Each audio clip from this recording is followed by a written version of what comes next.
Listen. Now, here, what should I say? I am. And as this room fill up, be sure, and I mean just that, be sure to hit that like button and share this content. Let that friend or that neighbor know where to go when it's time to tune in to Cowboys Sports Talk and beyond. I get folks moving in their seat. I get folks twirling their thumbs. I get them thinking and second guessing themselves. You know what? Have you ever been so clean that you walked in and somebody looked down at you, then they looked at themselves, they had to check themselves because you were so clean? I have that effect. That's the vibe you're getting. Come on with it. Mama said there'll be days just like this. And as this room fill up, be sure to hit that like button, share this content, let that friend, that neighbor know where to go when it's time to tune in to Cowboys Sports Talk and beyond. Come on with it.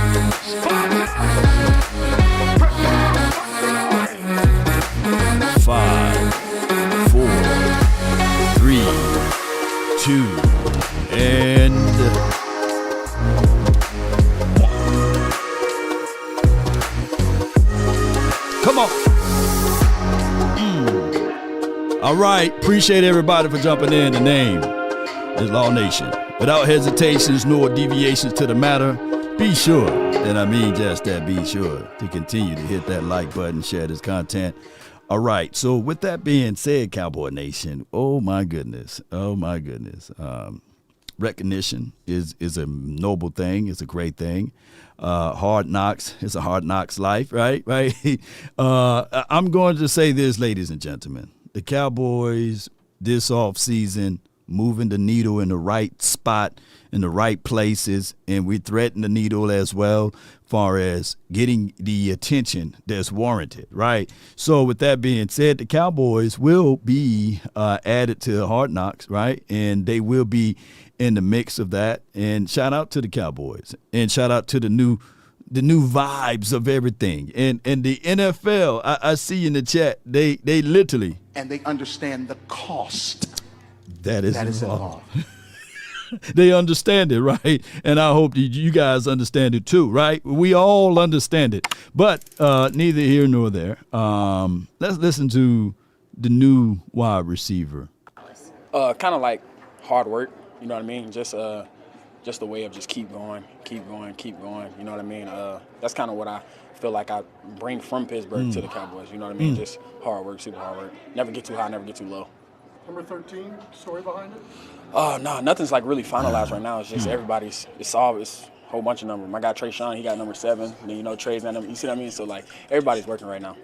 Shotty said he beat you in a free throw contest. Yeah. So you beat him a couple times. When did this contest take place? The first day I came up here, we did a little shooting and I beat him. Then the next day, he literally brought me up here only to shoot basketball.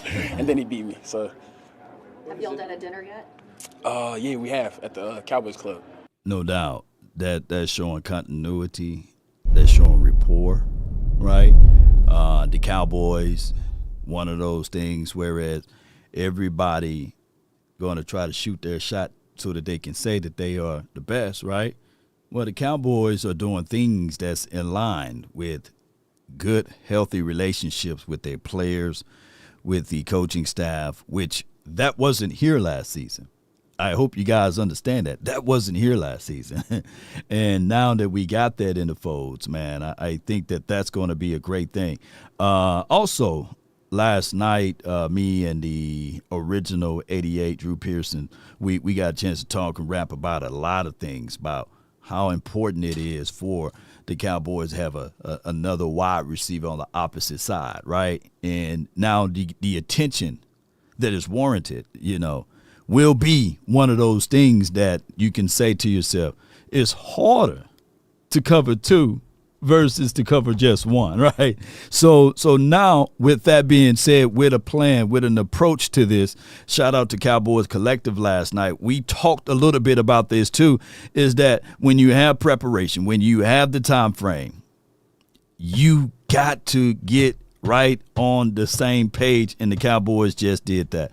And of course, we went over this last night as well.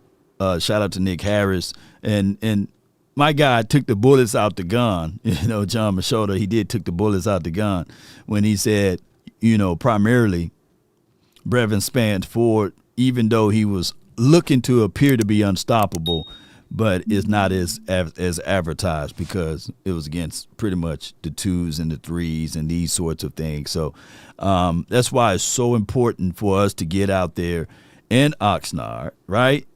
So that we can see with our eyes and I can break down and give you guys my thoughts. But based upon his opinions, it is very much so warranted that OTAs is a way whereas these guys can get to know one another.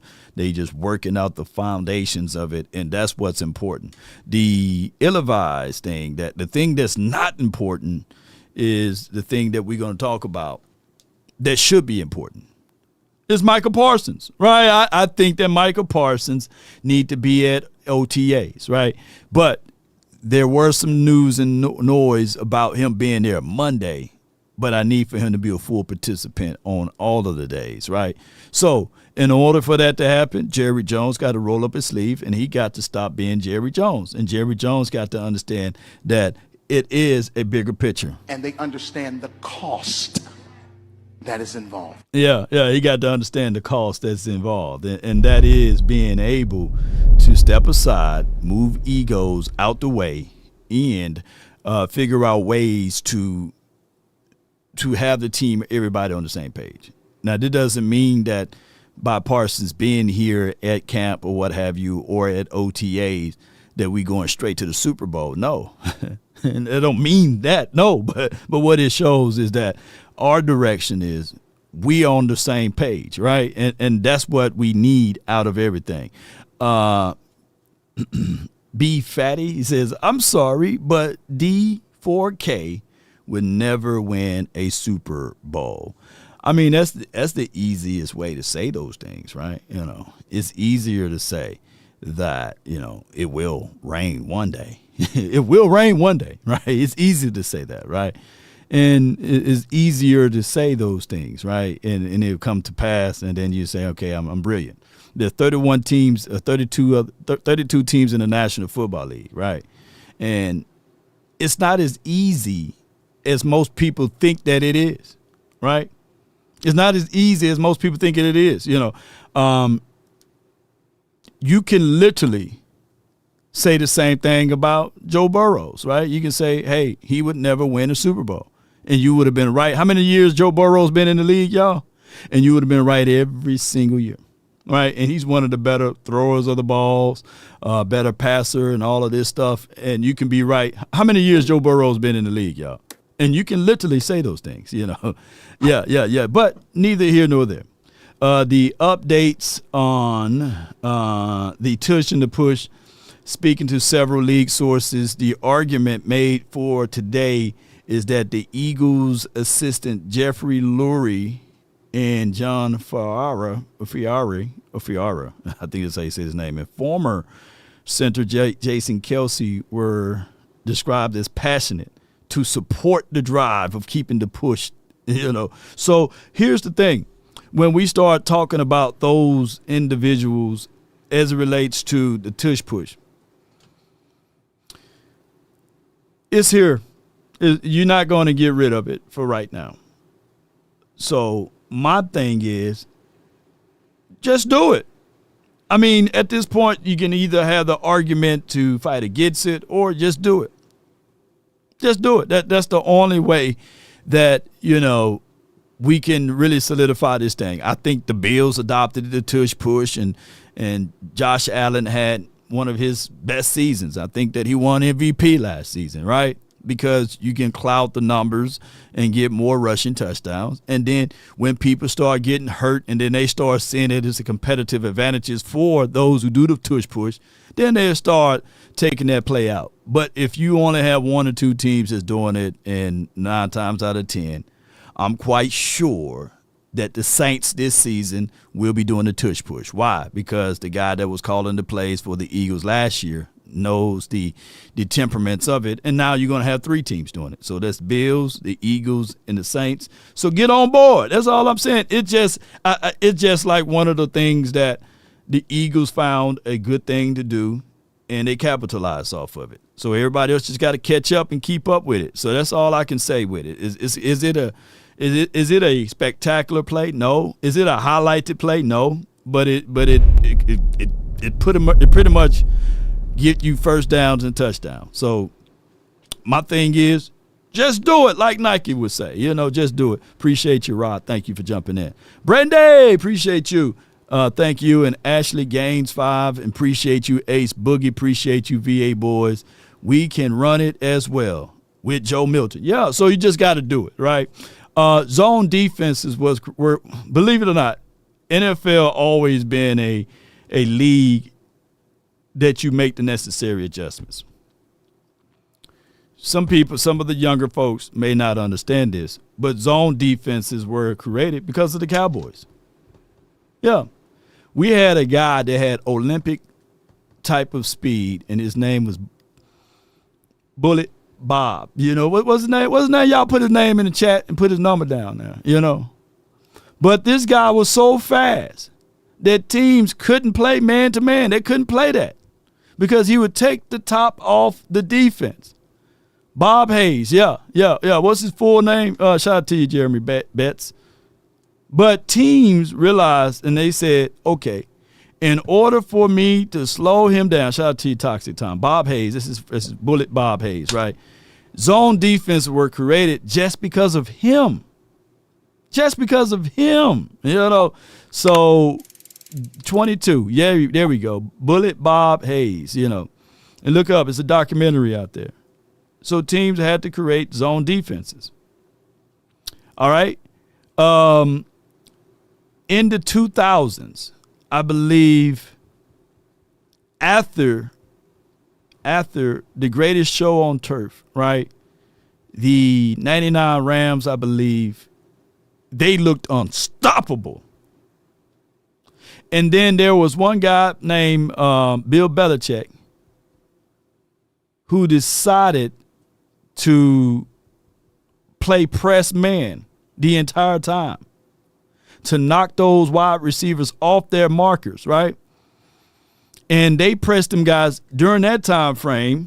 In 99, of course, the greatest show on turf, the Rams won the Super Bowl. They was going to go back-to-back. I think they were going to win back-to-back Super Bowls. They looked like they was unstoppable until they met Bill Belichick.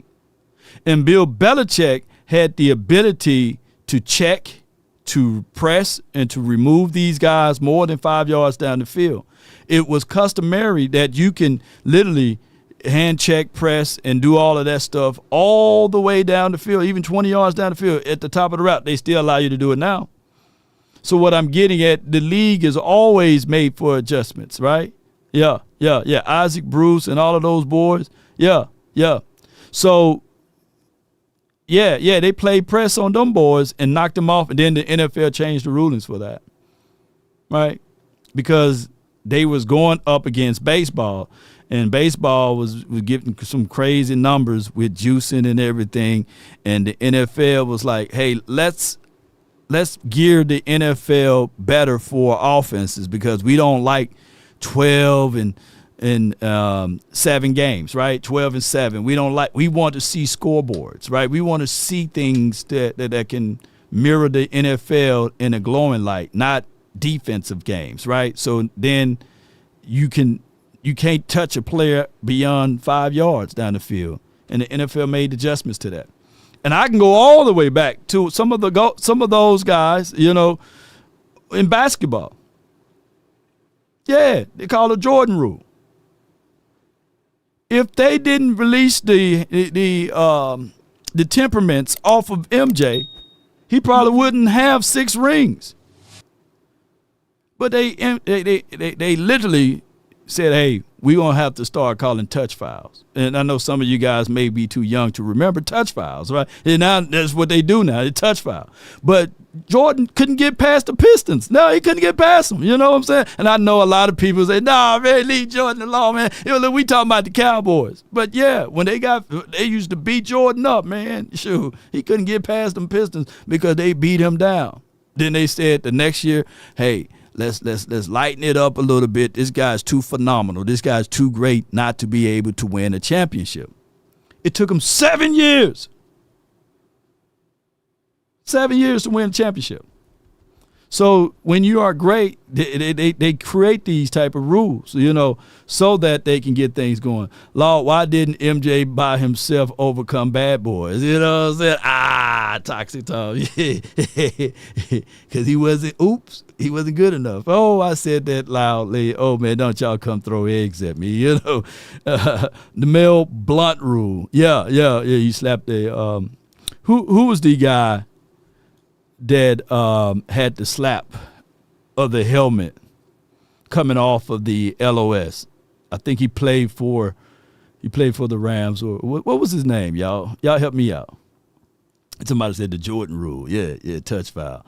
Soft. Yeah. What was the guy? He used to slap your head all the way off, you know what I'm saying, and get to the quarterback. They wasn't counting sacks during that time. I think he had like 30 sacks in one season. He had slapped the hell out of the person's head. So now they said, Deacon Jones, come on with it, baby. So yeah, the rules are meant to be changed and some rules are meant to stay. Yeah, that's all I'm trying to get at. Deacon Jones, boy, slap. Here. Yeah, get out the way. Slap the shit.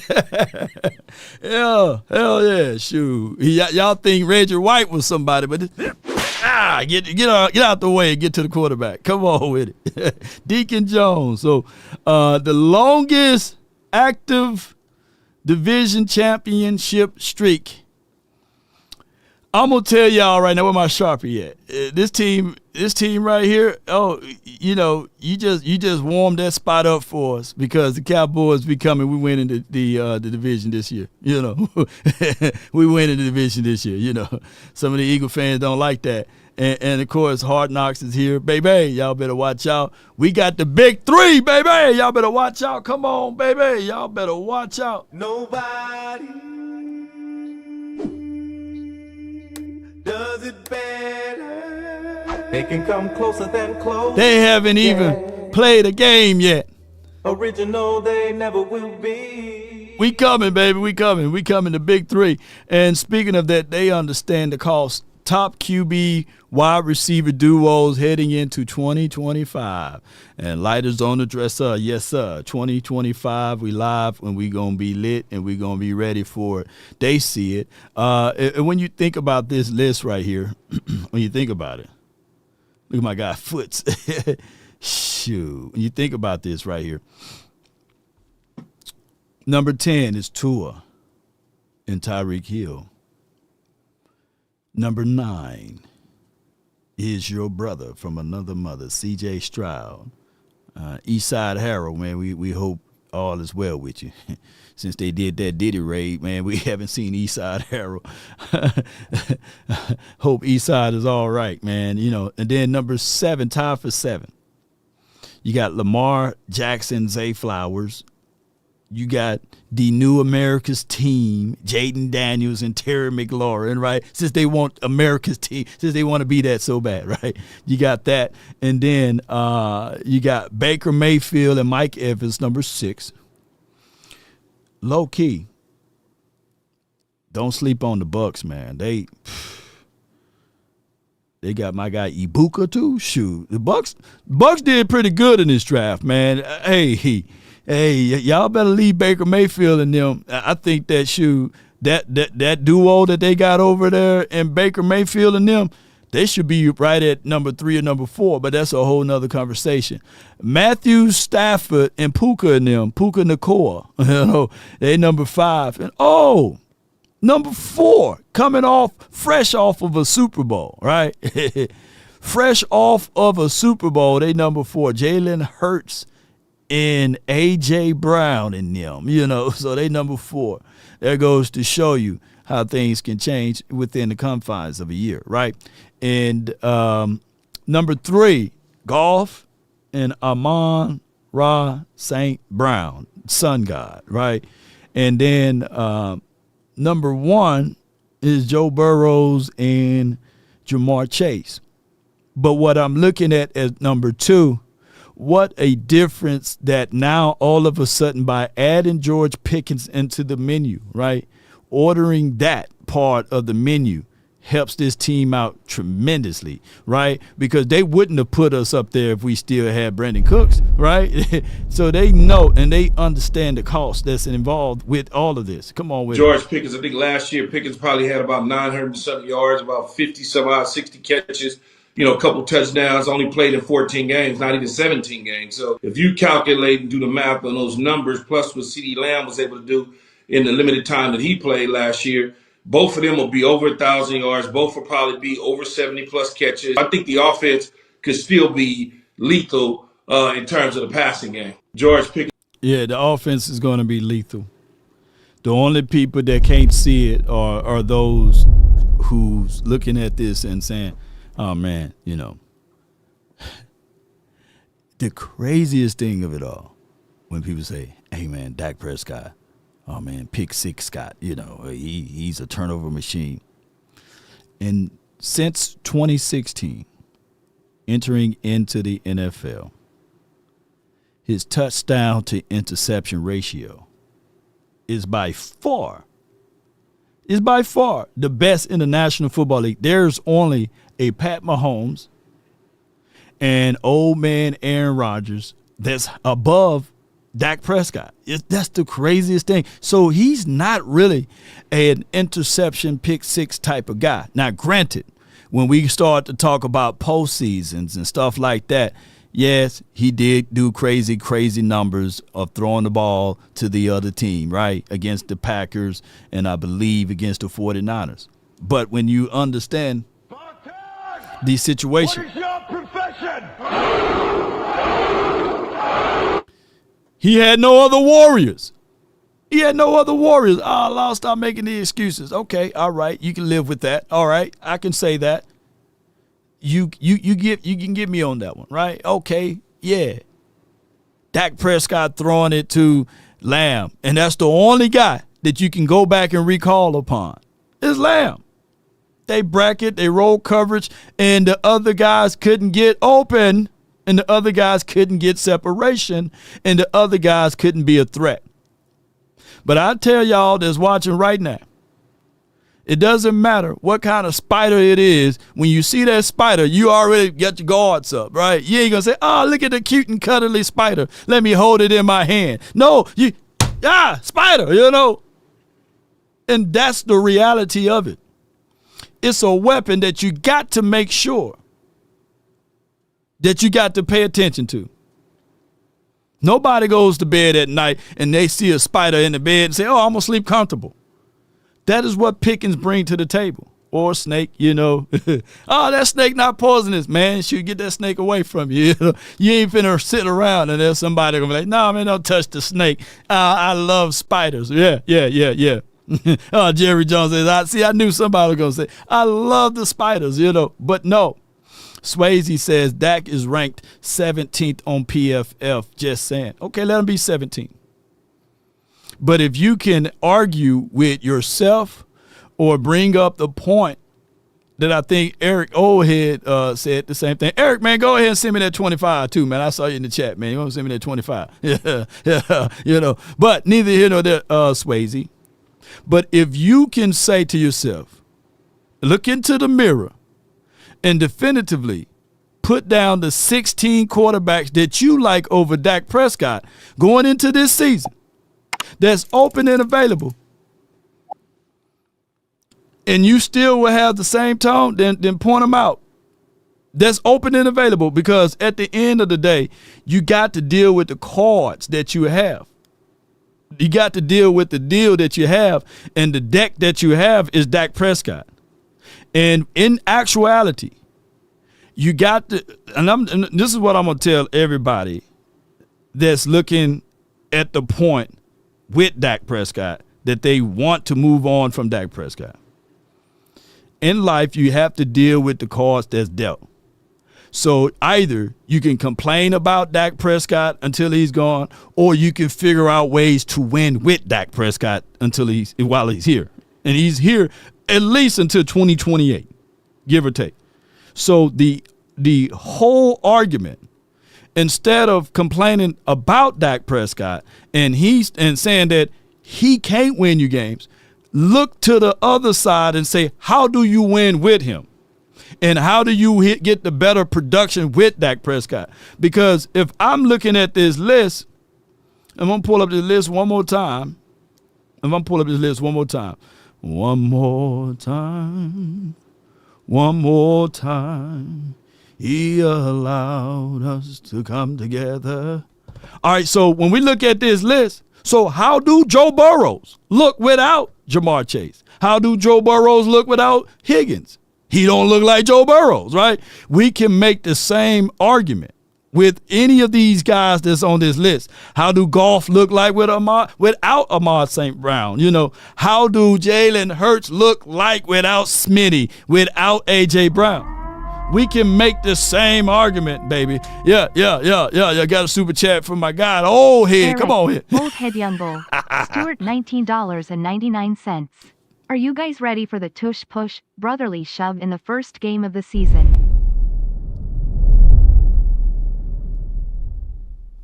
Eric, the agreement was 25, but I'll take the $19.99. You know what I'm saying? For your mind.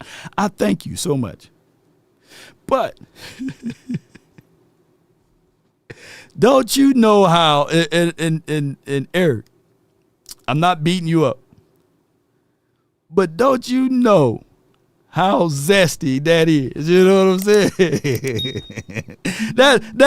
That's got to be the sauciest, zestiest Santana super chat of all year. You know what I'm saying? Because of the simple fact that these are terminologies that you only say with your loved one. You know what I'm saying? Like, baby, when I get home from work tonight, you're going to be ready for Big D. You know what I'm saying? That's equivalency of that. You know what I'm saying? Like I'm trying to keep it PG-13 if y'all know the hearts of law. You know what I'm saying? But at the end of the day, I thank you for your $19.99. But that got to be the zestiest super chat of all year. You know what I'm saying? They're like, are you ready for daddy to come home? Yes, indeed. Yes,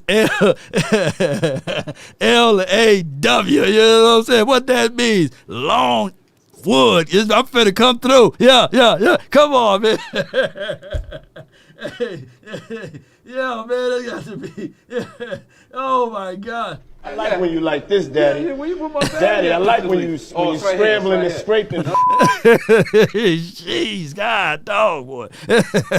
God, you ready for the tush push? Are you gonna be ready for it? Come on, man. Oh my gosh, man. Oh, zesty.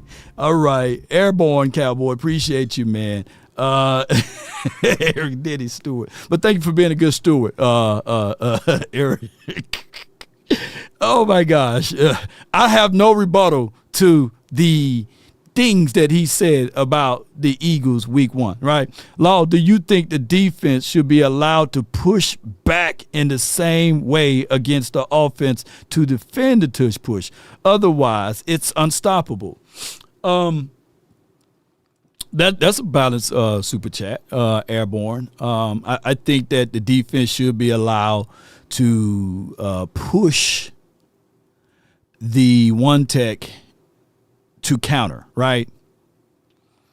And if you got a situation that both sides are pushing, wait a minute, what's the super chat Angie war? Rebel Come Chicks, on with $49.99. No Zest Zone #DC4L. Oh my God, no zest zone. No zest zone. Yes, indeed. And she stand behind that 100%. Come on with it. Blue Magic. That's a brand name. Come on I with it. stand behind it. I guarantee it. About is when you chop my dope down. Oh, man, too much, man. Somebody say, hey, man, Law talking about dope.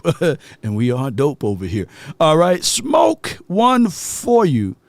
Let's let AI speak whenever she get a chance to get around it. You know, she should be able to speak that one up.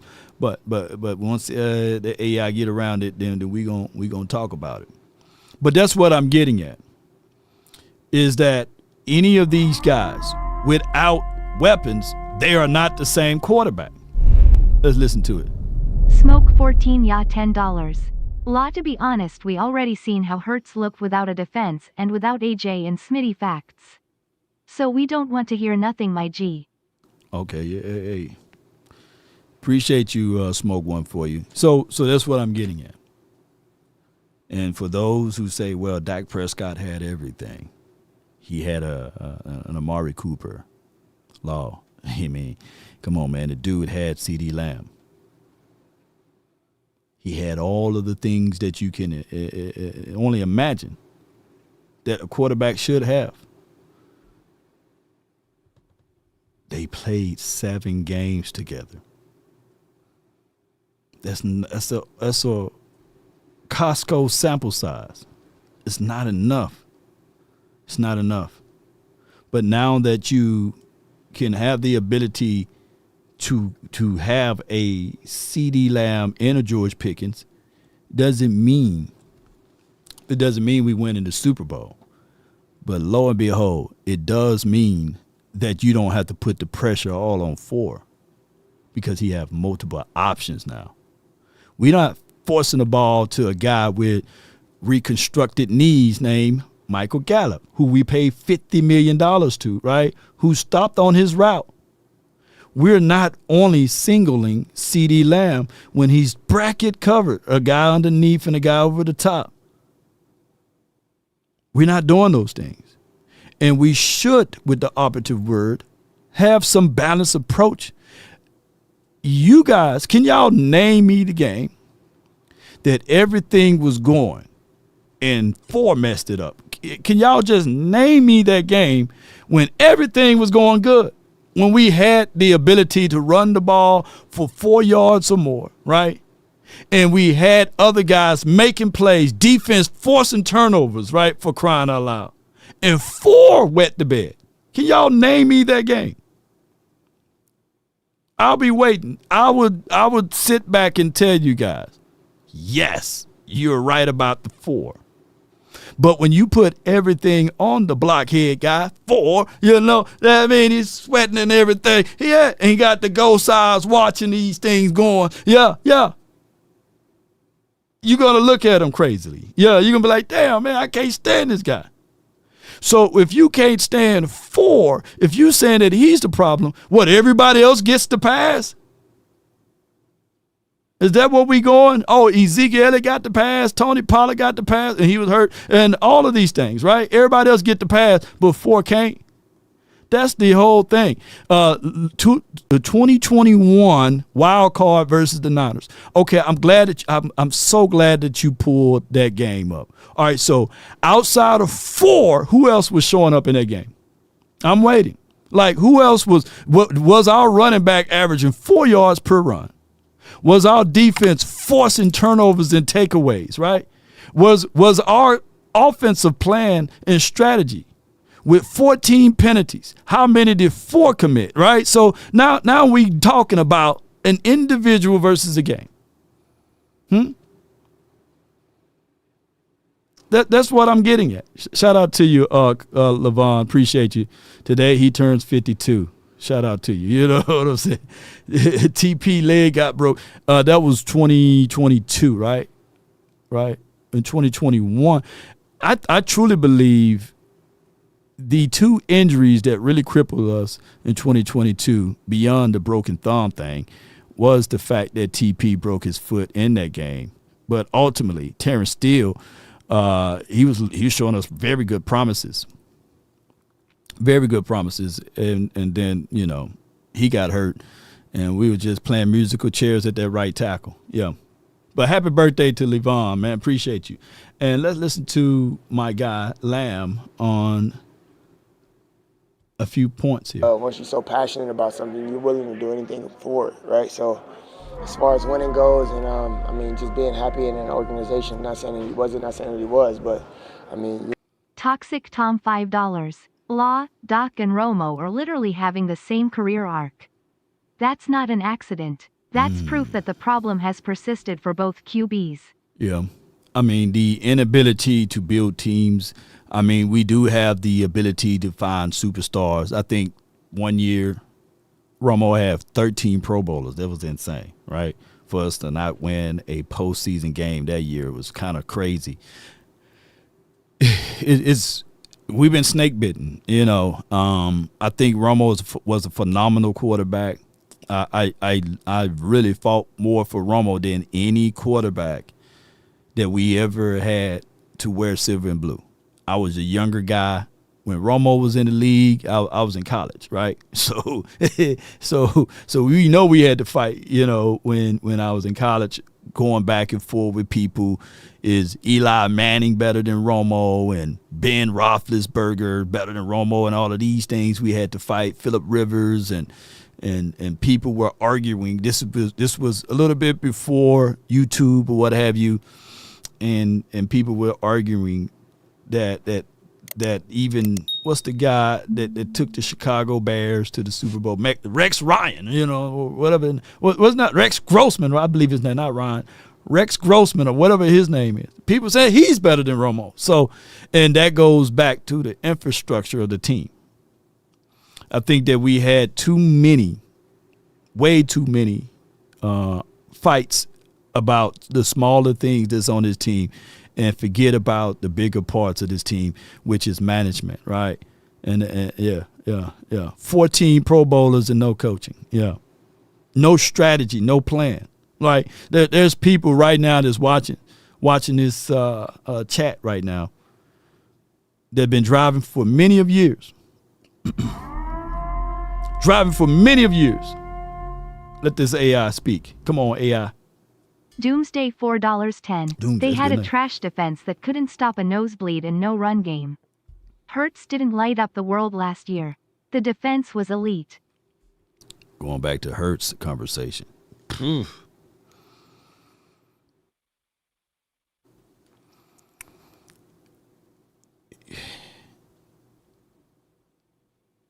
Hurts is the best example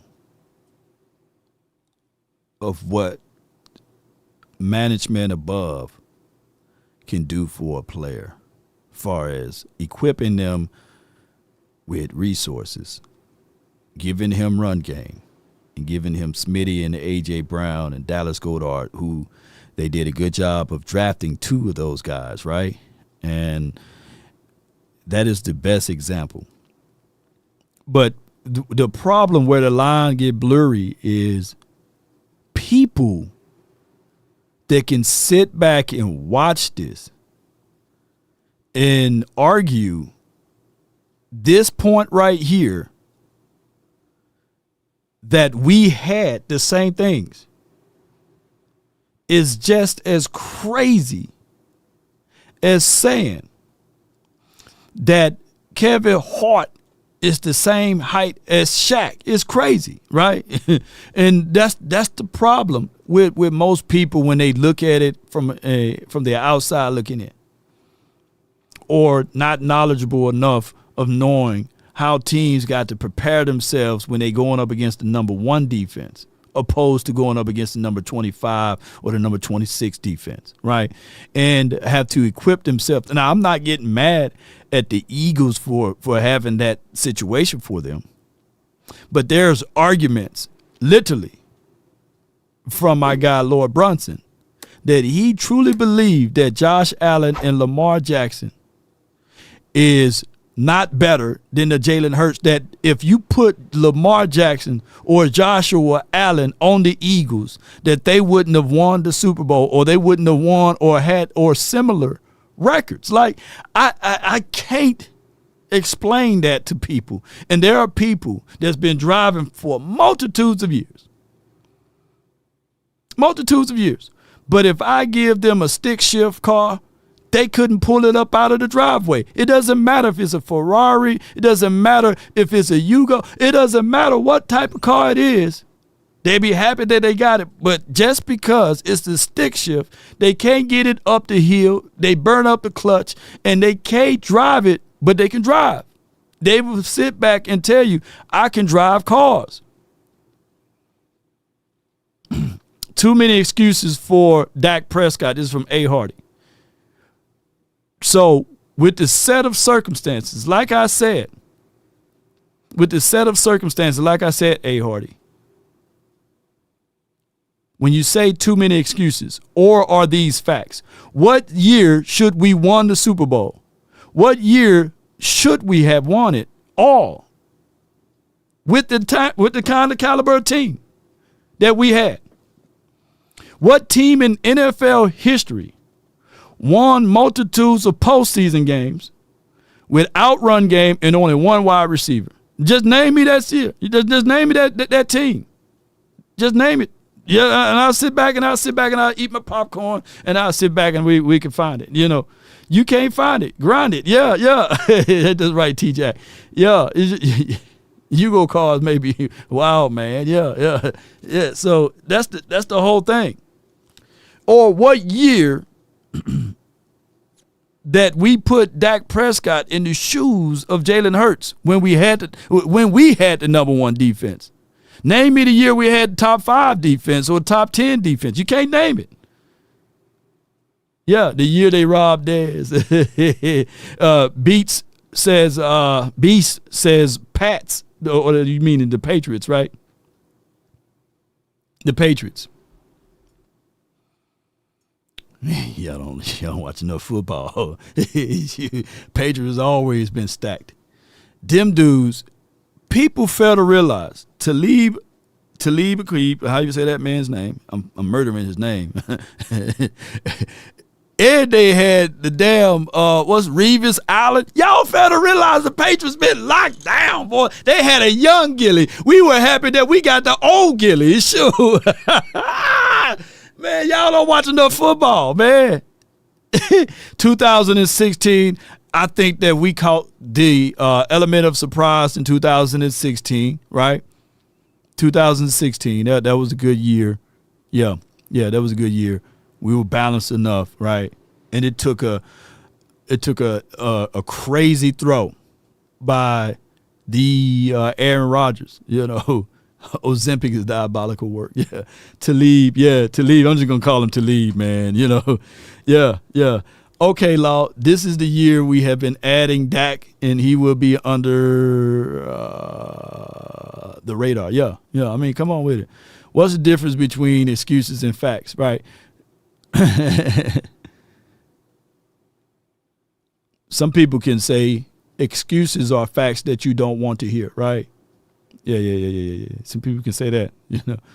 Or facts are the excuses people don't want to hear. That's the better way to say it. Yeah, facts are excuses people don't want to hear. And if I'm not mistaken, Gronkowski is he gonna be wearing a whole gold jacket, right? And Tom Brady, to a degree, most people are not that I'm gonna say this. Most people are not as dedicated as Tom Brady, right? Most people are not that much in tune with the NFL. I mean, come on with it. I would say something, but I don't want to get out of line. Once you're so passionate about something, you're willing to do anything for it, right? So as far as winning goes, and I mean, just being happy in an organization, not saying that he wasn't, not saying that he was, but I mean, you never know. He hasn't stopped smiling since he got here, so I'll start with that. Schottenheimer stressed a lot about culture. Is there anything heading into the season that you want to do differently, just in terms of how you lead or anything like that? Be a better leader and be out there with my guys. I feel like just being available for my team and being out there playing, making plays, that's the best thing I can do for myself and for. That's what I'm talking about right there, man. And then here we go. I don't think anybody in the league that can really – I mean, he's up there with the guys in the league, you know, as far as 50-50 balls, deep threat, anything as far as running routes. It's pretty good. It's good to see. You, again, knew him beforehand. Y'all worked out together in the past. Can you just talk about that, the bonding you guys have had together, and now that will be easier with him on the team now? Right, absolutely. I mean, we started off when I want to say it was his combine prep and everything. And we was out in Atlanta just getting right, grinding. I mean, we were students at the game, still is, but like I was giving him the little things that I learned as far as my first year in the league, and just passed him what I could while I could. And I mean, it's crazy how things come full circle. Full circle indeed, man. And one more piece. Perfect to show the world. I feel like in college, everybody was in love with the game, you know what I'm saying? And not really just here for work. Granted, that's what we're here for, but like just being, again, a student of the game, loving what you do, perfecting your craft every day, and being present, being where your feet are. And I mean, hey, I'm happy we're not doing too much talking on the internet. So let's just get the work done and we'll. That boy said he happy he ain't doing a lot of stuff on the internet. Yeah. 2016 defense was kind of crazy, but at the end of the day, you know, it took a crazy throw from Aaron Rodgers, who we can all argue what was their excuse. If we want to play the excuse game, how come?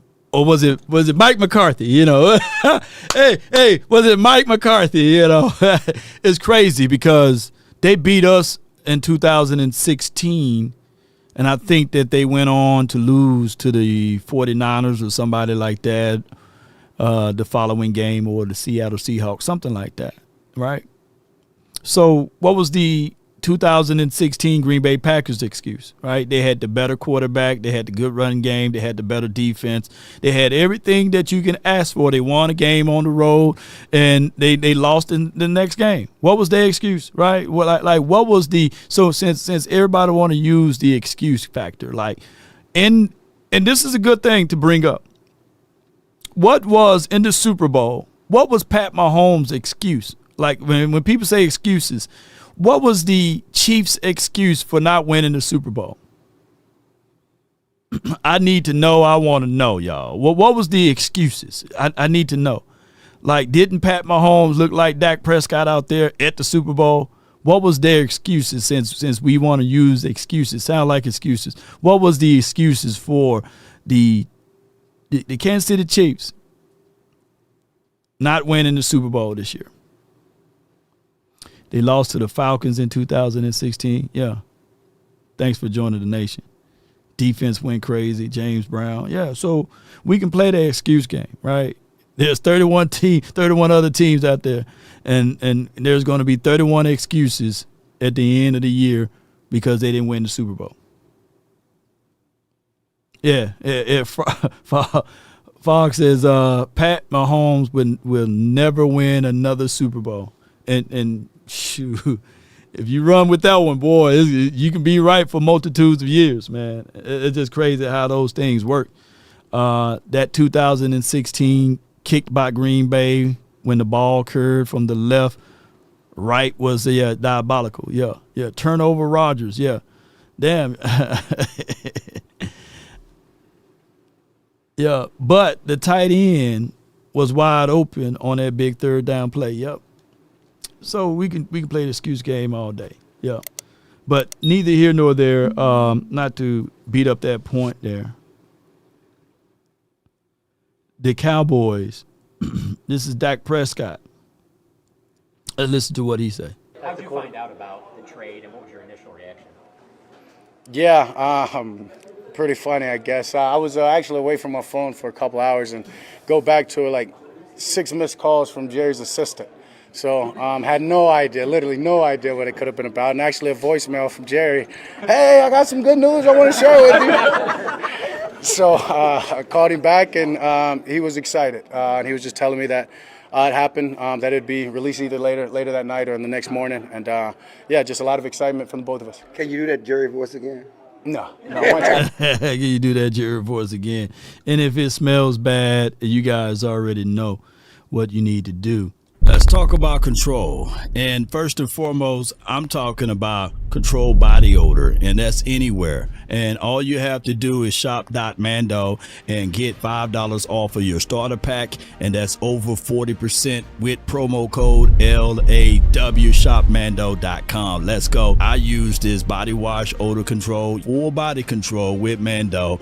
They have the product here, and they also have deodorant that you apply under the arm for 72 hours of odor control. You want to be in control. And speaking enough control. They also have the product that you can apply all over the body, the invisible cream, and it also fights for 72 hours. Look, it's all about being in control. And with Mando, man, they control body odor anywhere. All you have to do is shop.mando, get $5 off your starter pack. That's over 40% with promo code LAW, shopmando.com. Let's go and let's stay in control of your odor. I love it. Let's go, man! Let's go! Let's go. Appreciate the stand alone, man. Appreciate you. Playoffs. We talking about playoffs. I'm just trying to win a game. Glory. Hashtag glory. Oh, glory. Yeah. I mean, at the end of the day, that's what we're trying to do, win playoff games. But at the end of the day, you got to win the regular season before you get to the postseason. In the postseason, here's the thing. We on Hard Knocks right now, right? They're going to do a tribute to the NFC East. They're going to do those games, right, in season. So we're going to see a lot of behind-the-scene action. It's going to be a lot of distractions, too. I think that the Cowboys are fit for it, right? And we are accustomed and we know all about this. We understand the media attention.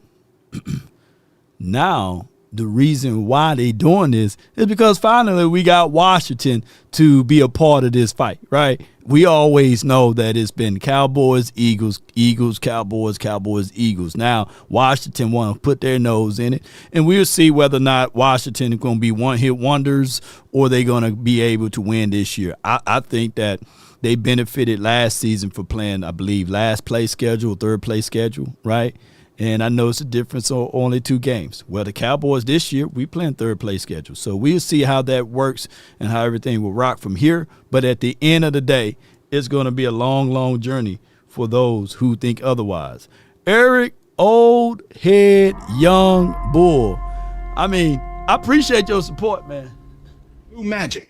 That's a brand name. Old head, young bull. Behind it. Stuart, $9.99. Yes, indeed. JB, Cowboy, appreciate you. Focus on one game at a time. That's exactly what the Cowboys should do.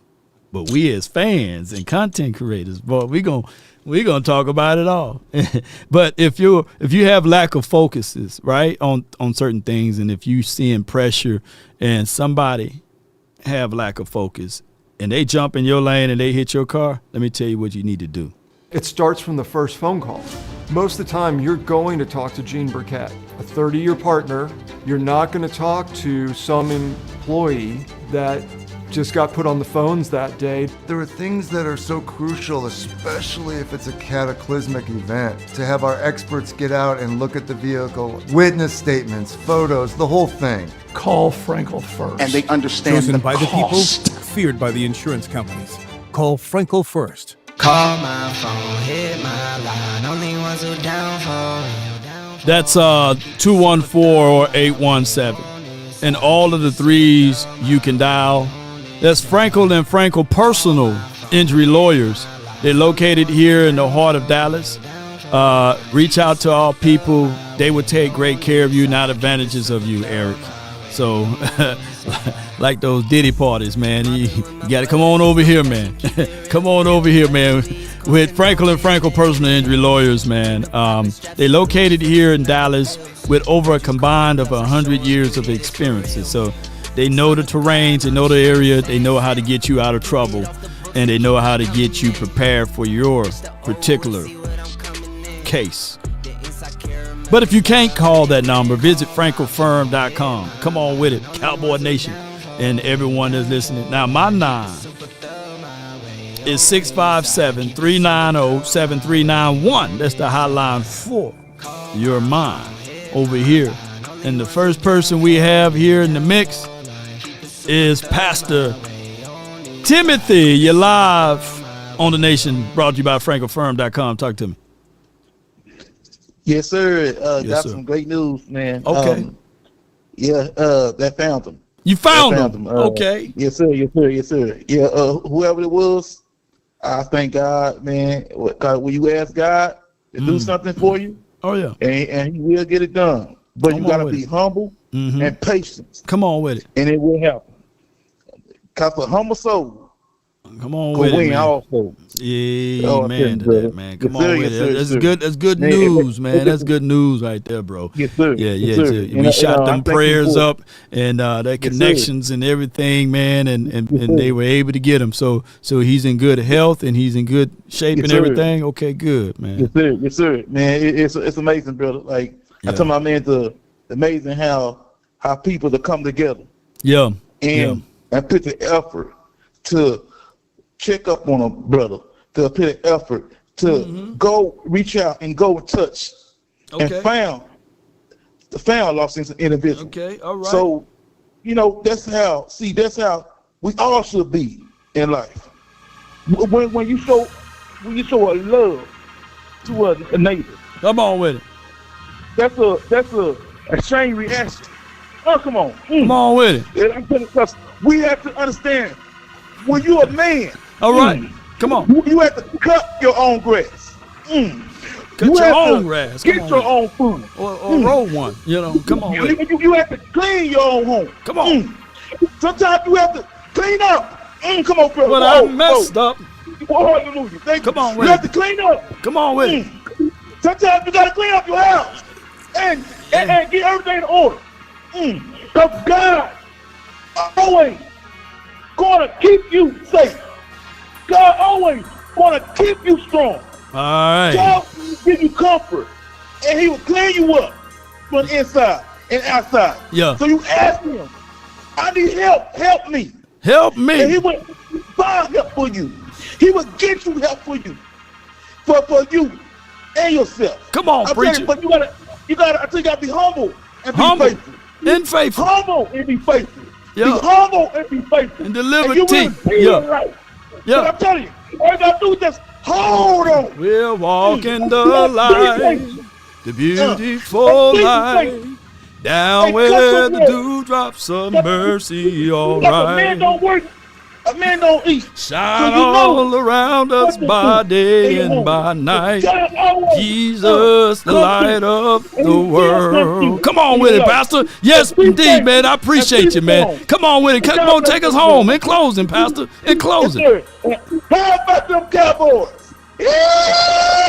All right. Well, I'm going to walk with them, man. Appreciate them, man. Come on with it. Y'all think that man playing church, man? That man is in church right now. Yes, indeed. When you see him, you also see the Father, man. Come on with him.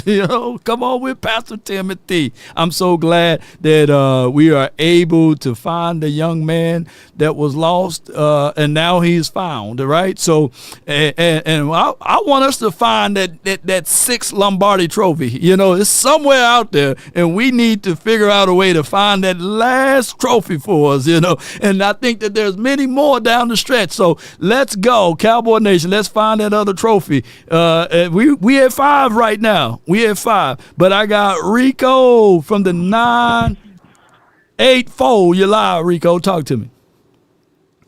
What's going on, Lord? How you doing, man? Man, I'm doing great, man. What's good with you, bro?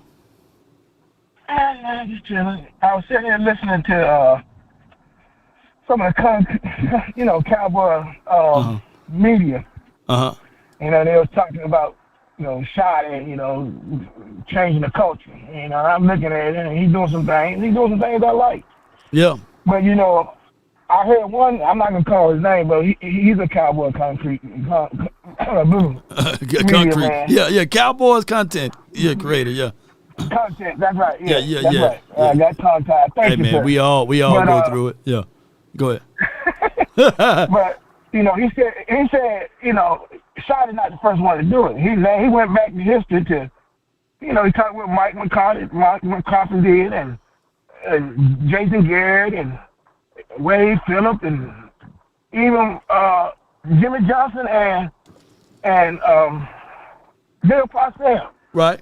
He said, all of them did it. He said, we won't know if it's going to work until the rubber hits the pavement.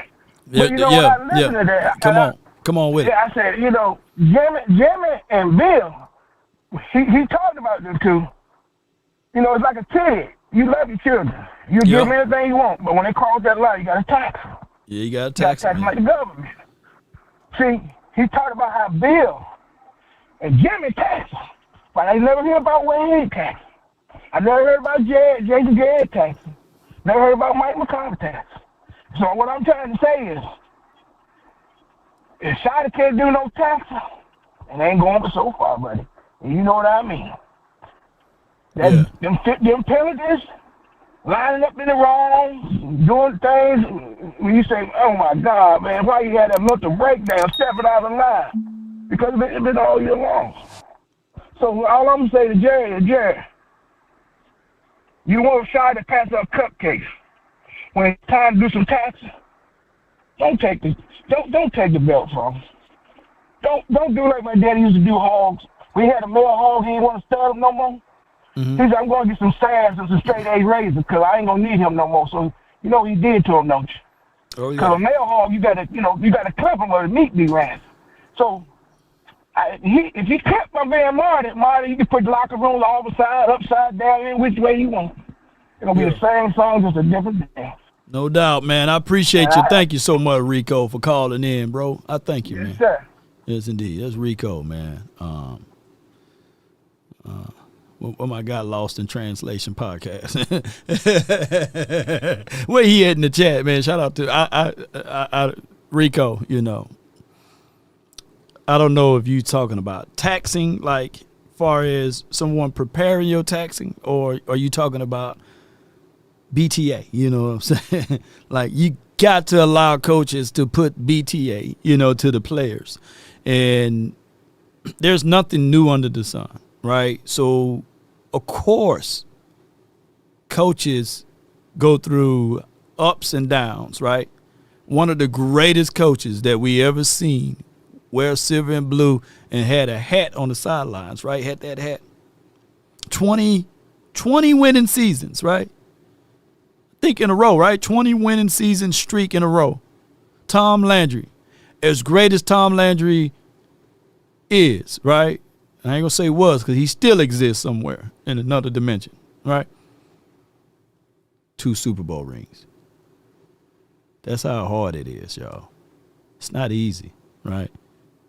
So when you hear our counterparts state that, hey, we better and these sorts of things and all of this good stuff, yeah, Eagles, I feel you. You got 2 rings.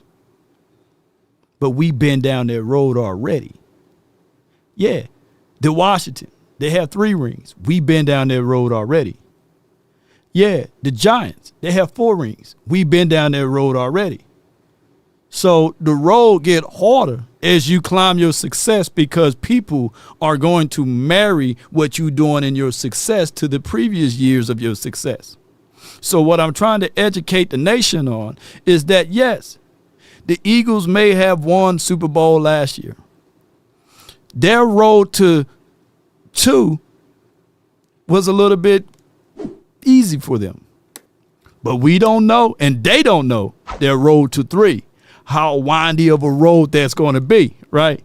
We already know because we've been down that road. We can tell you about that road to 3. We can tell you about that road to 4. We can tell you about that road to 5. Nobody in this division can talk about those roads, right? It don't matter how long it's been since we've been down that road, right? Boy, y'all gonna get me. What my organs at? Come on. But see, now we on the road to 6. We on a different road, you know? We on a different pathway. We've been down there that road before, right? They haven't been down that road before. As old folks say, row it. You know, they haven't been down there. We've been down there. So that road to 6 is a long, rough, and rugged road. It's been 30 years and 30 seasons. Come on and slap your neighbor and tell him, amen. Come on, shoot. I got from the 6 to 3. You're live on the nation, brought to you by the road to 6. Come on with it. All right, first off, I want to say, you know, Pastor Jim, it reminds me of the story of the parable of the prodigal son. You know, a man who was once lost, now returned home, now for he is home with the Father. You know, may God bless that man. May he be home and may he be at peace. Yes, indeed. Amen. He's there now, you know. Shout out to Houston. I'm glad that he's found, and all of the family members can rejoice of bringing him back to the house. You know, what you got for me today? Hey man, I gotta say, I feel like our fans are hypocrites. Philly and their fans and our own fans. Because I want to ask the chat, and I know me and you know the answer to this question. When Philly first traded from A.J. Brown from Tennessee, what was the result of the end of the season? What did they do? How far did they make their push? I think that they were first end of the season. Were they one and done? I don't know. But they made it to the Super Bowl the following year, if I'm not mistaken. Or they made it to the Super Bowl the year. I don't know. No, they made it to the Super Bowl that year. That year, okay. With A.J. Brown. But the hypocrisy of our Cowboys fans and even Eagles fans, they're thinking it's not going to work. We literally just copy and pasted and did the exact same thing. The thing is, though, is we got a prime CeeDee Lambs and a prime George Pickens. Right. And I get the circumstances are a lot different because we have a first year head coach and they have Nick Sirianni in his second and third year. But like I said, I feel like when it comes to building a culture and building an establishment that you want to keep, Shawty, even though he's been there for 25 years, he's barely being planted. You don't know what that thing's going to grow into. You don't even know if it's going to pan out. Yeah. But all I can say is, I'm going to take the Voch Lombardi approach. You got to marry CD, Dak, and Shawty and Pickens for 4 years. And if it works out, it works out. If it doesn't, it doesn't. That's more of the measured approach I want to take for this, team. I'm not, like I said, I'm not down on Dak like everybody else is. I feel like Dak is just a repeat of Romo. Romo's good enough to win, but he can't do it by himself. Right. But like I said, I think we're gonna know what this team is, coming into week 3 and week 4. We're gonna know whether or not we're truly physical. You can't ask to be these things unless you are tested. When you pray for discipline, you're gonna be faced with distractions. When you pray for discipline, I said that already. When you pray for growth, you're gonna be tested with plateaus in your life. And when you pray for faith, you're gonna be tested with skepticism, and that's what we're gonna have to face this season as Cowboy fans. Is whether or not we are true, if we are truly, about that, and we don't know if Shawty's going to be a good coach, but we don't know if he's going to be a bad coach. But all I know is the Joneses in this front office, they're paving the way for him. But yes, indeed. One more thing I want to close out with is we got to keep faith. We got to be true to who we are as Cowboy fans, talk our stuff, but at the same time, we got to bring it. Come Sunday night, come Thursday night, come any night of the week, come any day that. Oh man, I'm at a loss for words. But you good. Of the week, we gotta bring it. Come on with it, Adam. Appreciate you. Thank you so much, God man. Bless you. God bless you, man. We the Tabernacle boys, man. Y'all better watch out, man. There gonna be some anointing going around. Boy, shoot. Let me get an amen. Let us pray. Boy, we the Tabernacle. The missionary #1 Baptist Church on the other side of the star. That's what we're gonna start naming this. I'm gonna fill out my papers, 5013C. Come on, y'all, bring them on over here. Bring them on over here. I got the 469. What's on your mind? Buenos tardes, Law Nation. How Come on with it, man. I'm doing great, man. I can't complain, bro. Hey, another glorious day, another glory to God, man. Hey, it's a church day today. Come on, baby. Yeah. Slap your neighbor. Come on with it. Yeah. In all seriousness, we gotta keep our faith. You got to. Yeah. Real quick, man. I'll make my bean real quick, and I'll let you be, man. Just in general, the importance of having a coach is so important to any team, right? Right. And I'm gonna real quickly bounce off of football, but basically just I'm gonna tie my Dallas Stars kind of to how the football works, right? Right. Dallas Stars is a hockey team here in Dallas that was, let's say they were a struggling franchise, but they struggled, right? The whole thing that changed everything in that culture was when we got the right GM and the right mind to get everything as a plan. And my point is, having Jerry finally wake up to finally go after George Pickens, to go after running back in the draft, to go after about it. That's saying a lot of things about this front office, and they're finally putting their, in their eyes like, hey, we got to do something about our struggles, because we just can't sit back on our ass relying on all these other teams to struggle while we're out here relying on the same thing, mediocrity, the same shit we always do, right? Right. Mm-hmm. But saying that, I think that Shawty's going to bring this energy or this type of culture that we've been wanting for so long. Yeah. And it's really going to be established. And hopefully it is established earlier than on, but that's it. Culture is everything in any organization. And if you don't have it, you're not going nowhere. No doubt. So, you're right on the money, man. Appreciate you for calling in. Yes, indeed. Man, I got the next three callers. I got 100, Too Cool, and Swayze. Those are the next three. And then MJ, he's the fourth person in line. All right, so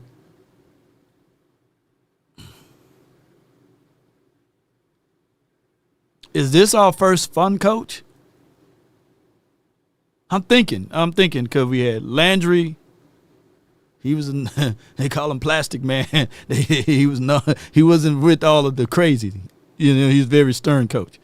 And then we had Jimmy Johnson. He was a philosophical guy, but I think that he still found ways to have fun here and there, right? But he was very much so a player's coach, but he will cut you. You know what I'm saying? All right, and then we had Barry. I'm trying to think, was Barry was a fun coach to a degree. Kind of aloof a little bit, but he was fun to a degree, right? And that's when Troy Aikman was like, man, God dog it, when we gonna coach somebody around here? We sitting here patting people on the ass and stuff, So Troy got pissed off at Barry Switzer, right? Because he wasn't stern enough. And then we had Chan Gailey, who was kind of like green at the time, and he didn't get a chance to implement his philosophy onto the team long enough.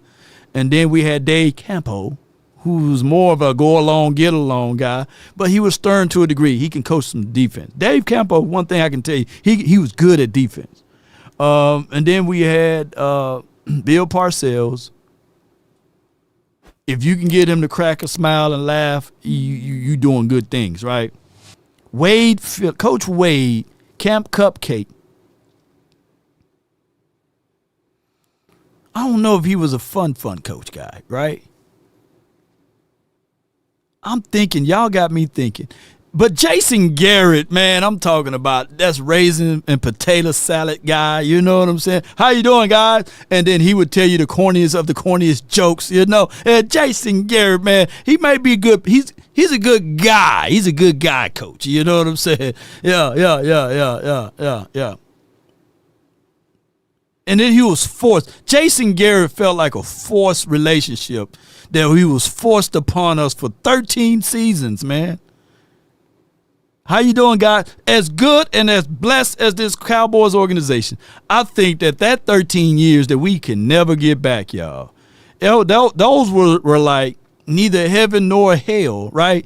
To this day, I haven't heard a player come back and say, man, that coach Jason Garrett, man, I love kicking it with him. Oh, my God, I love Jason Garrett. I haven't seen not one player say that, about Jason Garrett. I heard him say about other coaches, but not Jason Garrett. And I'm not beating up, how you doing, guys? But they respected him to a degree, right? It's not no disrespect to him, but I don't think that people gravitated to Jason Garrett, like that, And Wade was kind of like in between that. But then we got Mike McCarthy. I think that Mike McCarthy was living off of old bodies on 2010, that he won that Super Bowl, and he was the last boss that we couldn't beat when he was in Green Bay, right? He kept beating us. In 14, he beat us. In 16, he beat us. And when we got him on this side, he beat us, Oh, man, our team not confident. Well, damn, why your team was confident in 2016? Why was your team confident in 2014? I just can't stand that overall thought track of coach in that degree, And then he had some skeletons of people talking about him, that he's aloof as well, and then he's not fully dedicated to the game and these sorts of things. And he now he's somewhere back at the Barnes, you know. And now we got Coach Shotty. I think Shotty is different. He's the one guy that everyone can go and say, all right, let's go grab us a drink. We got our ass whooped, but let's go get some Johnny Walker Blue, some Shotties, man, and we just going to drink and we're going to talk about this and we're going to come back stronger, you know. Yeah, Mike McCarthy. But Mike McCarthy tried, though. I would give Mike McCarthy that. But Mike McCarthy's issue was that he couldn't have full autonomy or full control. He was forced to have Kellen Moore, so we didn't really get a chance to see the real Mike McCarthy until the end of it. And then all of a sudden, when he finally got everything that he wanted, he had no defense coordinator. I mean, he had his back against the wall. He had knives against him, and I'm not making it soft for Mike McCarthy. Some of those problems were his problem, but they fired everyone around Mike McCarthy, and they said, okay, get the job done.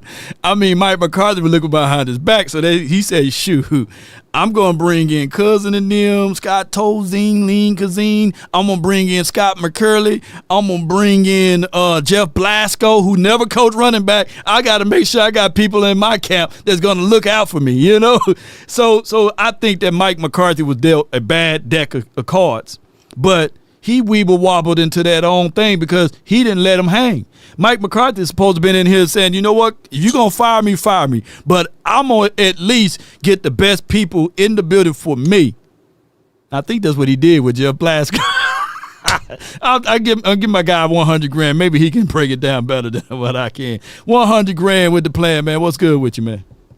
Man, I just saw something that's crazy, man. I don't want to do well the show, but, man, it's just crazy to me, man. What up? You know, how the Eagles could talk about how they're America's team, and then you could have A.J. Brown come out and say what he said, and nobody talk about that?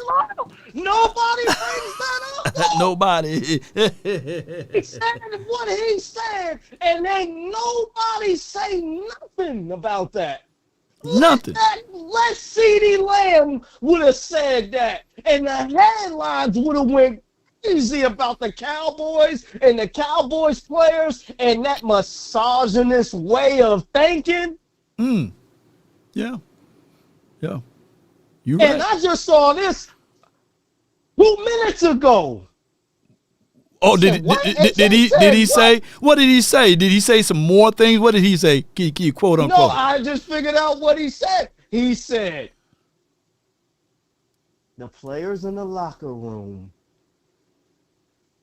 look at porn. Oh, look at women. I thought you knew what I was talking about. Oh, I thought you were talking about him praising the Cowboys. But yeah. Oh, no. You heard that? You heard what I'm talking about? Oh, yeah. The lube Eagles. You know what I'm saying? The Lubies. Yeah. I ain't want to do well on the show. That's what that's what I'm saying. That's what I'm talking about. I'm not talking about CeeDee Lamb, and I'm not talking about that. I'm talking about that. Yeah. They swept that under the rug. The money that they got, it's like how they're desensitized and all that, and how they could just treat women any way they want to, and that don't get mentioned at all. Yeah, by nobody. You ain't lying. You know what I'm saying? You ain't lying though. I'm trying to figure this out here, but they want to talk about how they're America's team and they do all this and that. If that was CeeDee Lamb, say, oh yeah, boy, we've been going through the whole list. Sponsorships would have got taken away by now. And he said everybody in the locker room, the players, they would have said, this is the Cowboys this, the Cowboys that, the entitlement. Lloyd would have went crazy. And I can guarantee you, everybody in the chat probably don't even know what the hell I'm talking about. They probably don't even know what the hell I'm saying. Oh yeah. That's crazy, bro. It is crazy, man. People, I mean, you know, shoot. In Texas, they trying to outlaw all of the XX sites, you know. But I'm saying, how do you say that as an NFL player? How do you say that? And don't nobody talk about that? But if it was a Cowboys player, that would have been topics on all the shows today. I mean, hey. I don't understand that. And they would have made it seem like the Cowboys is the only team that think like that, and how they need to all this mess, man. It's crazy to me. I haven't heard nobody talk about this other than Cam and Mace. Oh, they did. I'm gonna listen to Cam and Mace for sure. That's how I heard about it. I'm like, what is this? AJ Brown, what? Said what? When? Jeez. But hey, man, I think that, AJ Brown, that he kept it real, but I don't even know how that topic. I don't know how did they even get to that topic. I don't know. I don't know who he interviewed with. I just heard Cam and Mace talk about it just now. And so that's crazy to a degree. Whereas, hey, they're coming off of a Super Bowl, right? And they doing film studies and all of this stuff. Face of the league and Face of the league, yeah. Y'all supposed to be at OTAs and but how would one know it? What y'all talk about? How would one know it though? How would AJ know it? Unless he's at the house and he's part with it. They all had conversation. I don't make. When you watch that Cam and Mace, I'm gonna go watch it, man. How it said, you're gonna be like, yo, what? And ain't no other media picked this up. Nobody talked about this. He's not being reprimanded by this, by the league or nothing, by saying this. Wait a minute. What the league would have? What would the league do? If CeeDee Lamb would have said this, Law, he would have had to make a statement. Oh, we stand behind our. Come on, Law, you know what time it is. You know that. He would have had to come out with a speech talking about, oh, I'm sorry for what I said. I'm not. He would have had to send some money somewhere. Come on, Law. I'll have to watch the Cam and Mace. Send me the clip, man. Send me the clip, man. I'm gonna send you the clip. I'm gonna send you the clip on your gram. I couldn't Instagram. believe it. Just let me know, man. But what you got for the Cowboys today, bro? Other than that, man, it's Knicks, baby. It's Knicks, game one, baby. Y'all know what time it is in the garden, baby. It's Knicks, baby. Let's go, baby. Knicks, game one, baby. Let's go. Get that out the way. Now, you see how everything just opened up when you get Pickens? I want to see Turpin and them boys out on that. They said they was unstoppable. You couldn't do nothing. Okay. You couldn't do nothing when you had all four of them boys out there on that field.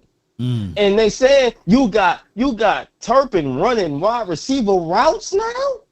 Yeah, they did say that. Man. And he caught a deep pass. I remember when Dak Prescott tried to throw a deep pass to Turpin and it hit the back of his helmet. Yeah. Now he catching those passes now?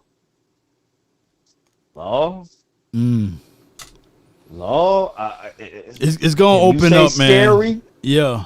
we just got to wait to see it now. It's gonna be one of those things, old wait and see moment, bro. For real. And my man from Buffalo looking good now. Hey, he looking good now. I know it's you can't hit or nothing, but I'm surprised. I'm gonna be really real with you. I'm surprised he looking good like that. Because normally when we get these basement guys, they all right. They ain't looking good like that. So I'm surprised, man. I can't wait, man. I appreciate for calling in. 100 for OTAs. I can't wait for OTAs, man. Yes, indeed, but bro. Joe Milton needs some help. Joe Milton, man, got to control that arm, though, man. I'm a little nervous about Joe, man. Yeah. Like he if he gonna be it's looking like he gonna be the backup, man. We can't have him out here throwing the ball 100 yards and he ain't got no accuracy, man. Well, we'll see though, man. We'll see. So in that case, would you try to go get another No, at this point, quarterback, or you just let him rock? At this point, man, it's going to be Dak, Milton, and then what's my other guy named Will Greer? Yeah. I didn't even mention Will Greer. That's why I didn't even mention him. Because it's still OTAs now, so when training camp get there. He's not there? He's there.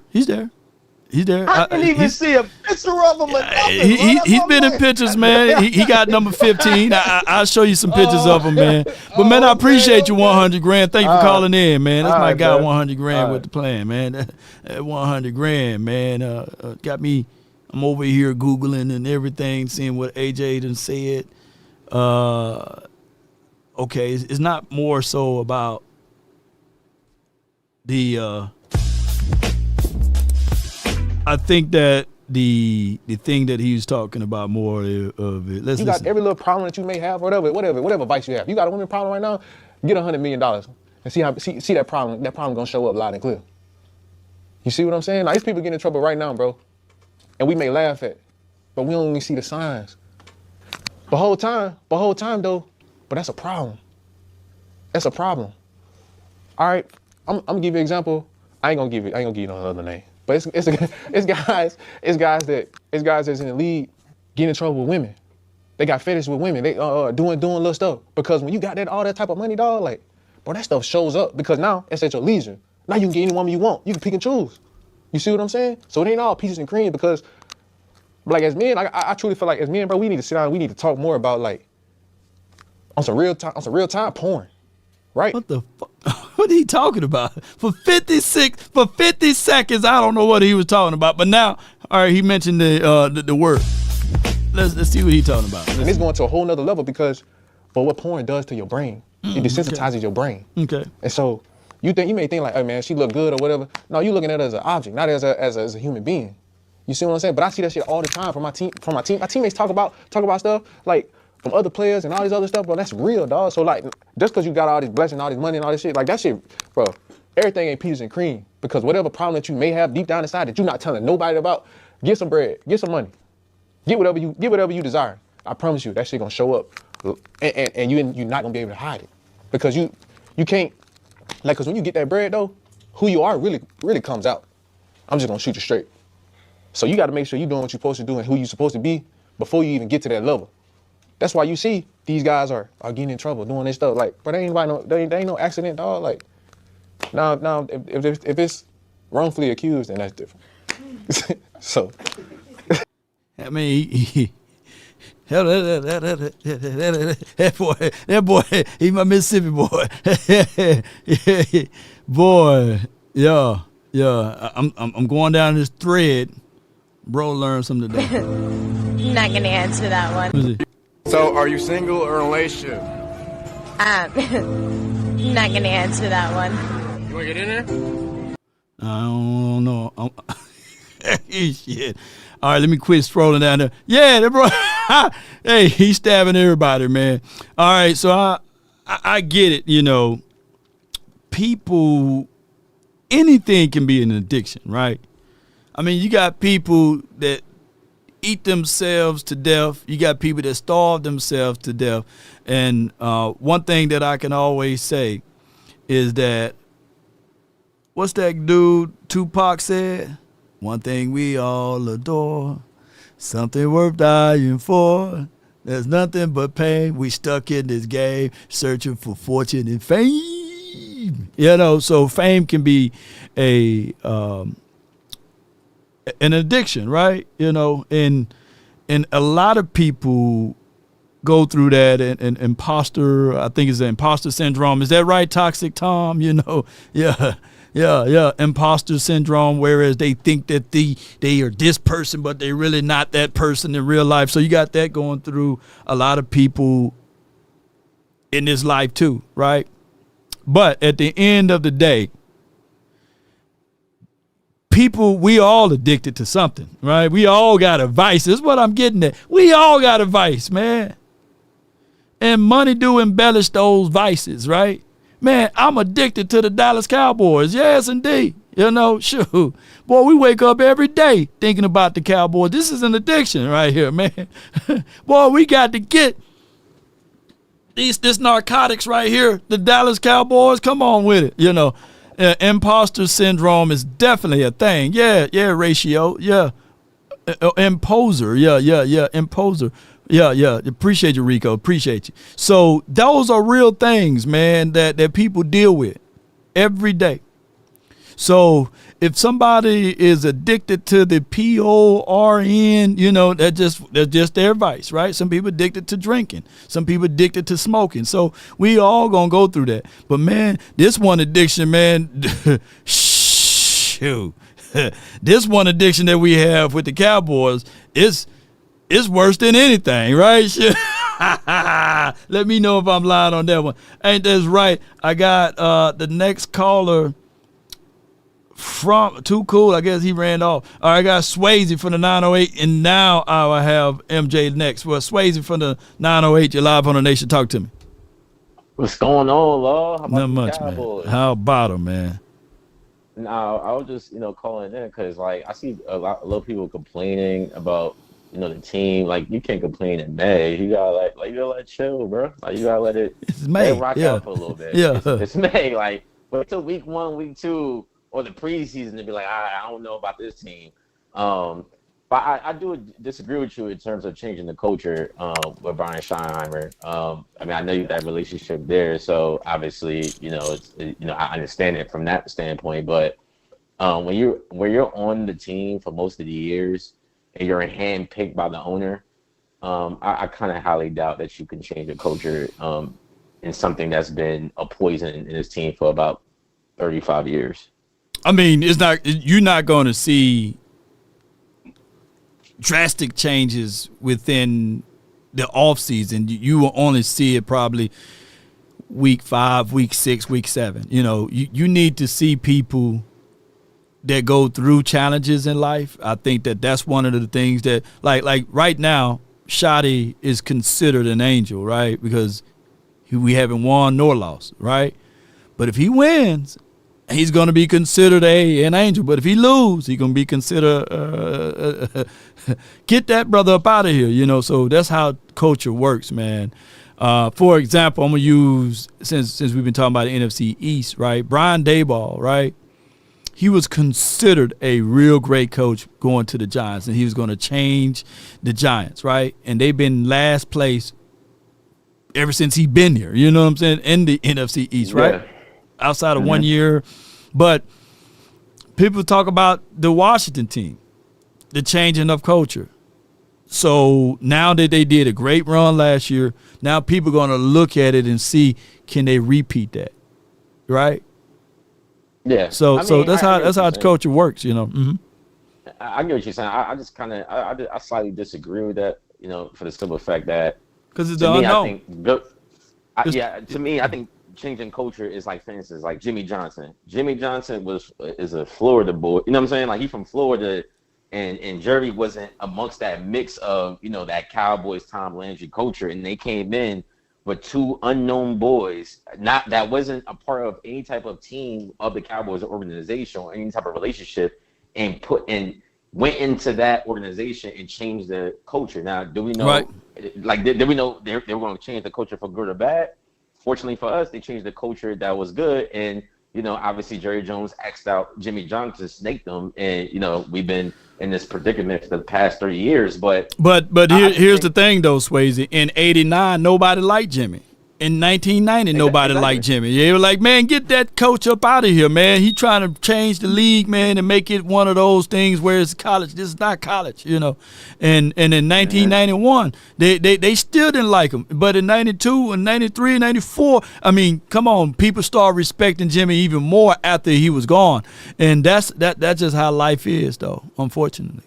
I get what you're saying, and I agree with you. I knew that, but what I was saying is, before he even started winning, we already seen the culture difference. Like, for instance, if you watch the documentary with Jimmy Johnson, he said he went into practice and changed the whole landscape of practice. Like, no, we're not doing that.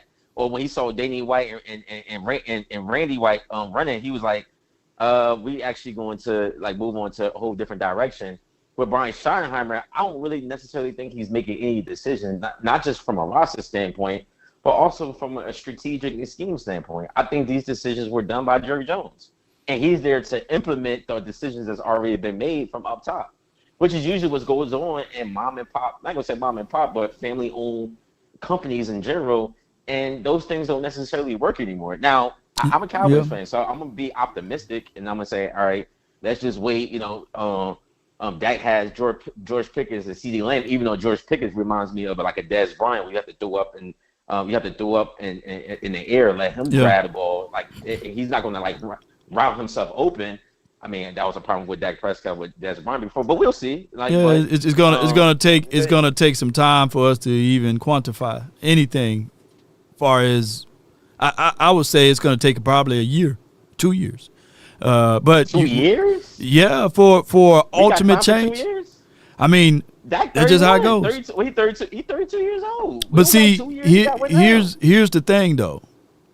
Like I said, Tom Landry, how many seasons Tom Landry coached for the Cowboys? Like 20 years, right? And a little bit over that, but at the end of the day, 25 years, something like that. Yeah. He got 2 Super Bowl rings, right? So that's how hard it is, and he's one of the greatest coaches of all time.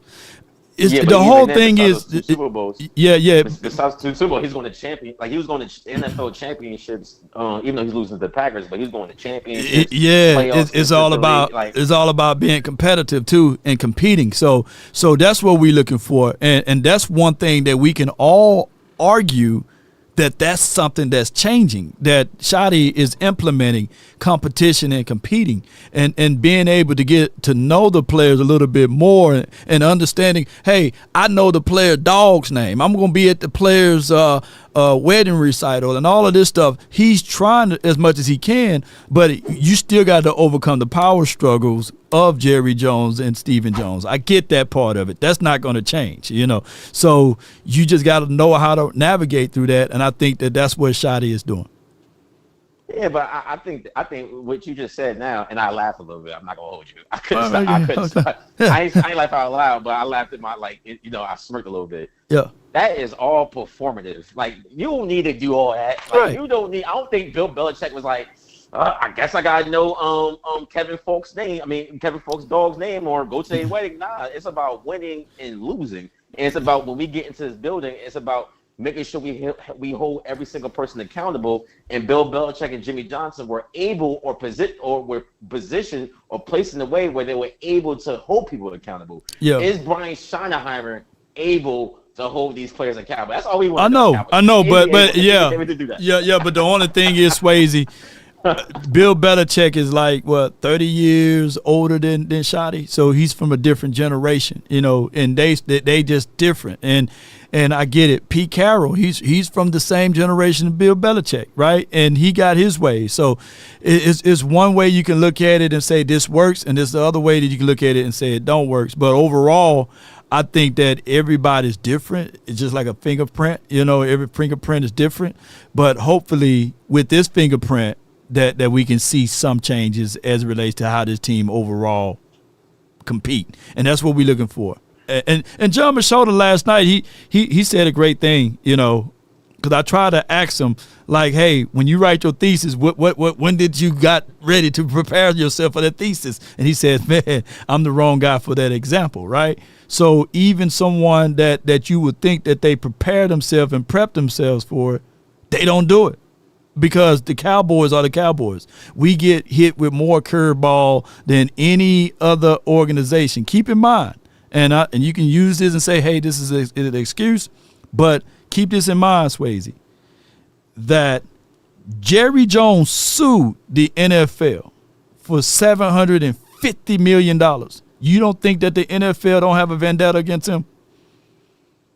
No, I do think there's people inside the NFL organization that has a vendetta against, Jerry Jones. And they're one of the last few families who owns an NFL team now. It's starting to go towards like corporate now, like, corporate structures where it's investment groups who own these teams, which is probably what the NFL is looking for just from an overall business standpoint. And I do think they have something against Jerry, but obviously Jerry's not doing himself no favors. Again, by actually bringing someone in. I'm not gonna say it's not Brian Schottenheimer. We're gonna give him some time this year. I'm gonna give him some time. Yeah, give him some time. So man. far, Sure. though his track record, he has not brought in anyone since Bill Parcells that you can say, all right, he's actually changing the culture. And when we look at him, he's the one stop. He's holding players accountable. He gets to tell players, you're not starting today. He gets to tell Dak Prescott, no, you're competing for your job. You kind of get what I'm saying? Like when Bill, remember when Bill Parcells was here? Yeah. And remember Quincy Carter was supposed to be anointed as the starter? Bill was like, nah, you're not anointed as the starter. Like, nah, we gonna compete. Y'all all competing for your jobs. You don't own the star. Everyone don't. You can't wear the star decal until you earn it. We haven't had that coach in years, and that's all we need as Cowboys. Well. At the end of the day, something like that. Before I let you go, at the end of the day, we will be complaining either way. You know, if we were to get Bill Belichick or even bring back Bill Parcells, people would still be complaining because you haven't done anything in 30 years and 30 seasons. Appreciate you for calling in, Swayze. But before I go, I remember because I was around when Bill Parcells was the coach. When we was going 9-7 and 6-10 some years, or even like the first couple of years when we was building up and drafting DeMarcus Ware, we actually weren't complaining because we knew we in rebuild mode and we was enjoying the building of a company. You kind of get what I'm saying? Like we were enjoying that storyline. When you feel like it doesn't matter what we do, we're not getting the right pieces, or it's some type of political thing that's going on, that's when it's not fun anymore because you feel like you're in purgatory. Well, we'll find out, Swayze. Appreciate you for calling in. Appreciate it as well. Yeah. The difference is between when Parcells was here opposed to now that's here. We talking about years. Think about it. 1995 wasn't that far away from when Parcells was here. But 1995 is way far away.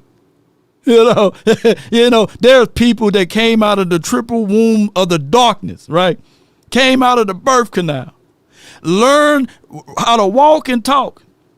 Learned how to play football. Made it to the pros. And lifted up a Lombardi trophy since that time frame. You know what I'm saying? On another team. There's kids that's born in 1999, 2000, 2001, 2002, 2003, right? That made it to the Super Bowl and ultimately won the Super Bowl. So we going to complain regardless. If you have a shotty, if you don't have a shotty, there were people saying that, boy, did we dodge a bullet?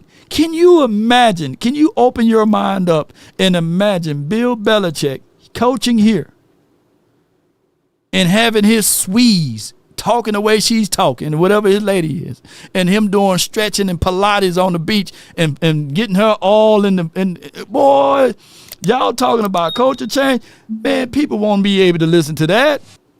I wanted Bill Parcells, right? But at the end of the day, yeah, Dak Owens said he loved the birth canal. The issue is still the same. It doesn't matter when you are not got it, and Toxic Tom will contest to this, because at the end of the day, it doesn't matter how we move the furniture around on the Titanic. It doesn't matter. Jerry Jones, if he's still steering the ship, it doesn't matter how we move the furniture around on the Titanic.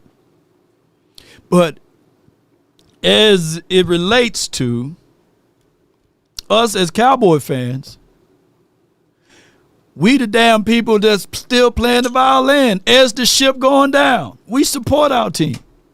It is easier for me to say that the Cowboys won't win, won't make another Super Bowl appearance. It's easy for me to say that, and I've been right for 30 years and 30 seasons. Right? It's harder for me to still stand firm and tall and believe in what I believe in, right? Yeah. So it's either way. Yeah, Toxic Toms. You effed up either way. But that's the whole point of enjoying this thing, right? We can either complain about it, cry about it. I can't go to Alaska and say, hey, man, why is it cold here all the time? Hell, I'm in Alaska. It's going to be cold. I can't come to Texas and play for the Cowboys and not have cameras here. You playing for a team that carries the NFL, that these owners got vendettas or something against Jerry Jones.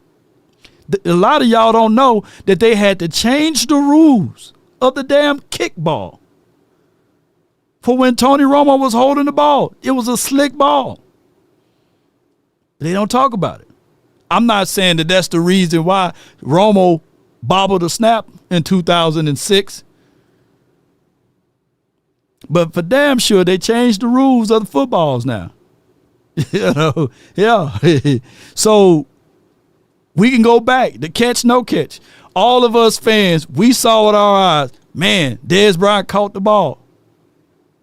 It took the NFL 3 years to see what we seen.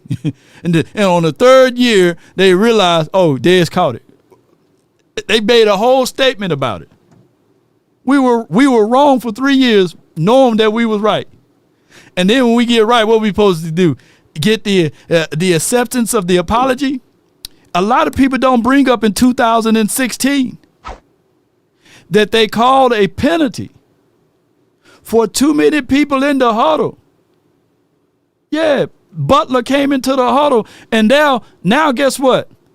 They removed that rule, and then you get just a warning sign, like, hey, warning sign. But don't y'all know that football is a game of inches? If they don't call that penalty, we beat Green Bay. It's just as crazy, and we're not even talking about, hey, man, the quarterback lost us the game, Dak is whack and all of this stuff. He will be lifted up in a whole different spotlight. Don't y'all know that they took the momentum away from us in 2017? It doesn't matter how much I say, hey, they railroaded us. They railroaded us in 2017. Y'all see how important it is to have a running back like Ezekiel Elliott in his prime. He can never get those 6 games back. He can never get the endorsement money that he lost back. But people will gloss over and say the Cowboys suck. We went 9-7 that year. You don't think that Zeke is a plus 3 or 4 wins? The whole thing can change, just like the butterfly effect, right? If they left that kid alone, they fined that kid or suspended that kid for something that happened before he even made it to the NFL. That occurrence happened in 2015, allegedly. And the lady is on tape saying that I'm going to F you up, Zeke. They should have dismissed that. But we as Cowboy fans, y'all will tell us that we delusional. Y'all will say that we crying and we are X, Y, and Z. But there's a guy named Tyreek Hill who played for the Kansas City Chiefs, who punched, and I'm not beating up Tyreek Hill. I met the man, a real good guy. But while his lady was pregnant, he punched her in the belly. He got arrested. Not one word brought up. And he catching touchdowns in the Super Bowl. No suspensions. The whole guy that took the Bengals to the Super Bowl, 16 rushing touchdowns, 1,300 yards behind a bad offensive line. His name was not Joe Burrow. His name was Joe Mixon. Had a run-in with the authorities over domestic violence. Didn't get one suspension. Nobody brings that up. Nobody brings that up. And so many people will argue and say Joe Burrow's got no weapons.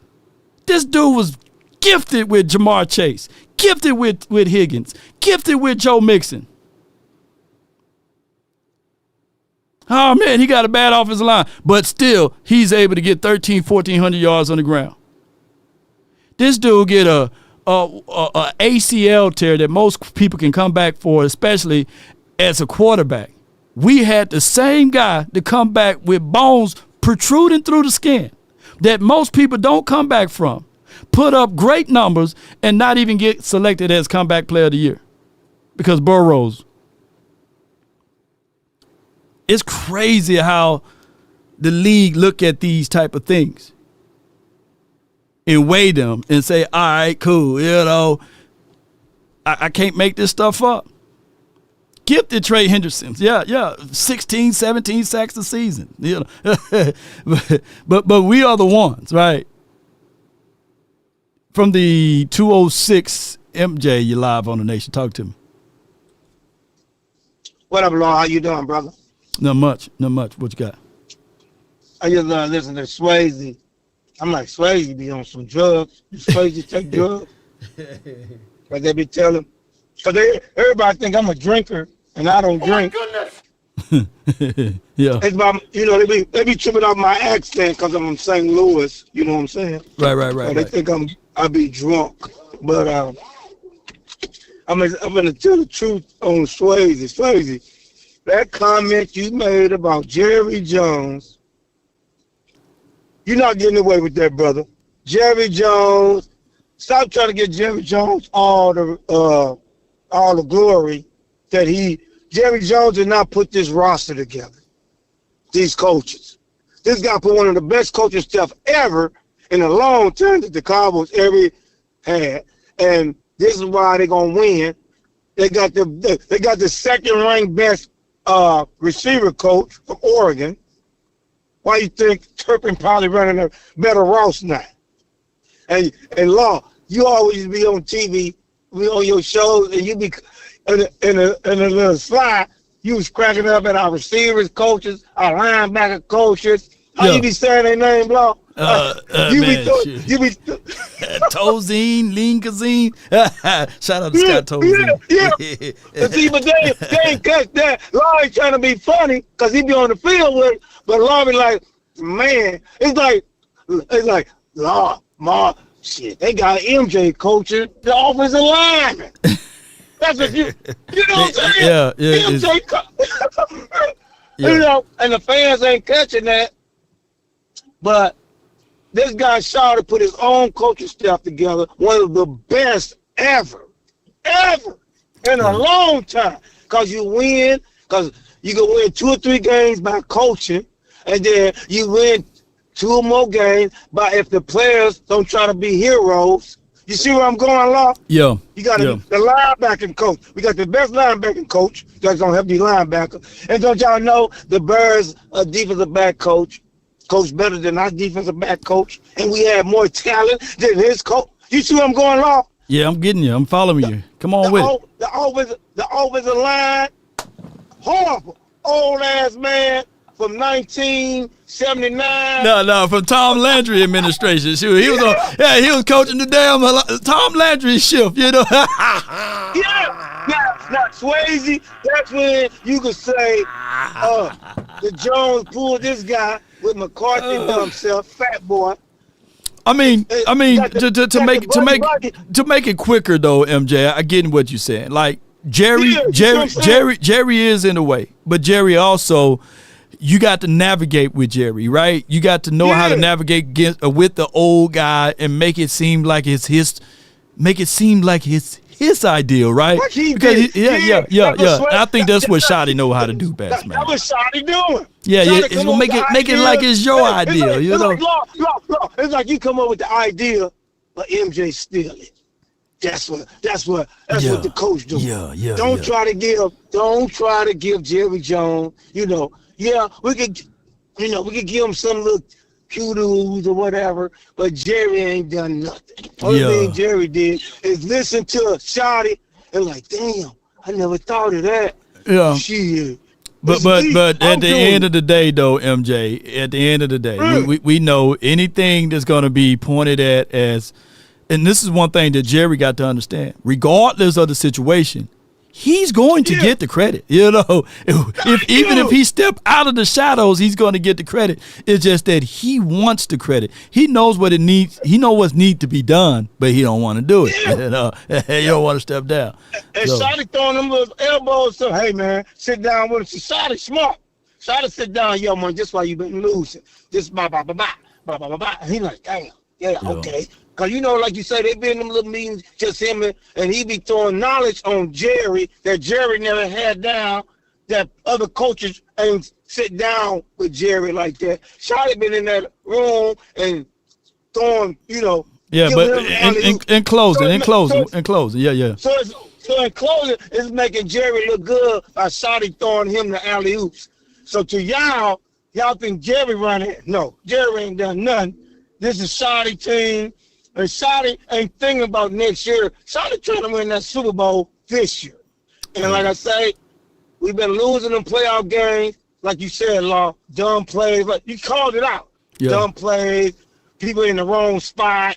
You know what I'm saying? Yeah. So I'm happy what we got going. And how about them Cowboys? And Shotty gonna do it for us. No doubt, man. Salute, man. Boy, y'all cooking my guy MJ.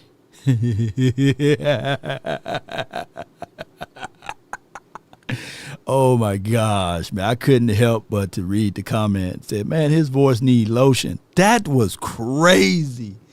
Hey, whoever said that, man, come on, man. Damn, man. Hey, that was crazy, man. That was a funny. Shame on you, man. I didn't supposed to laugh that hard. I'm sitting there like, man. Shame. Y'all telling me. Shame. You telling me that old boy voice needed lotion, man. That's. Are you shitting me? Are you shitting me? That shit was funny. But I get it.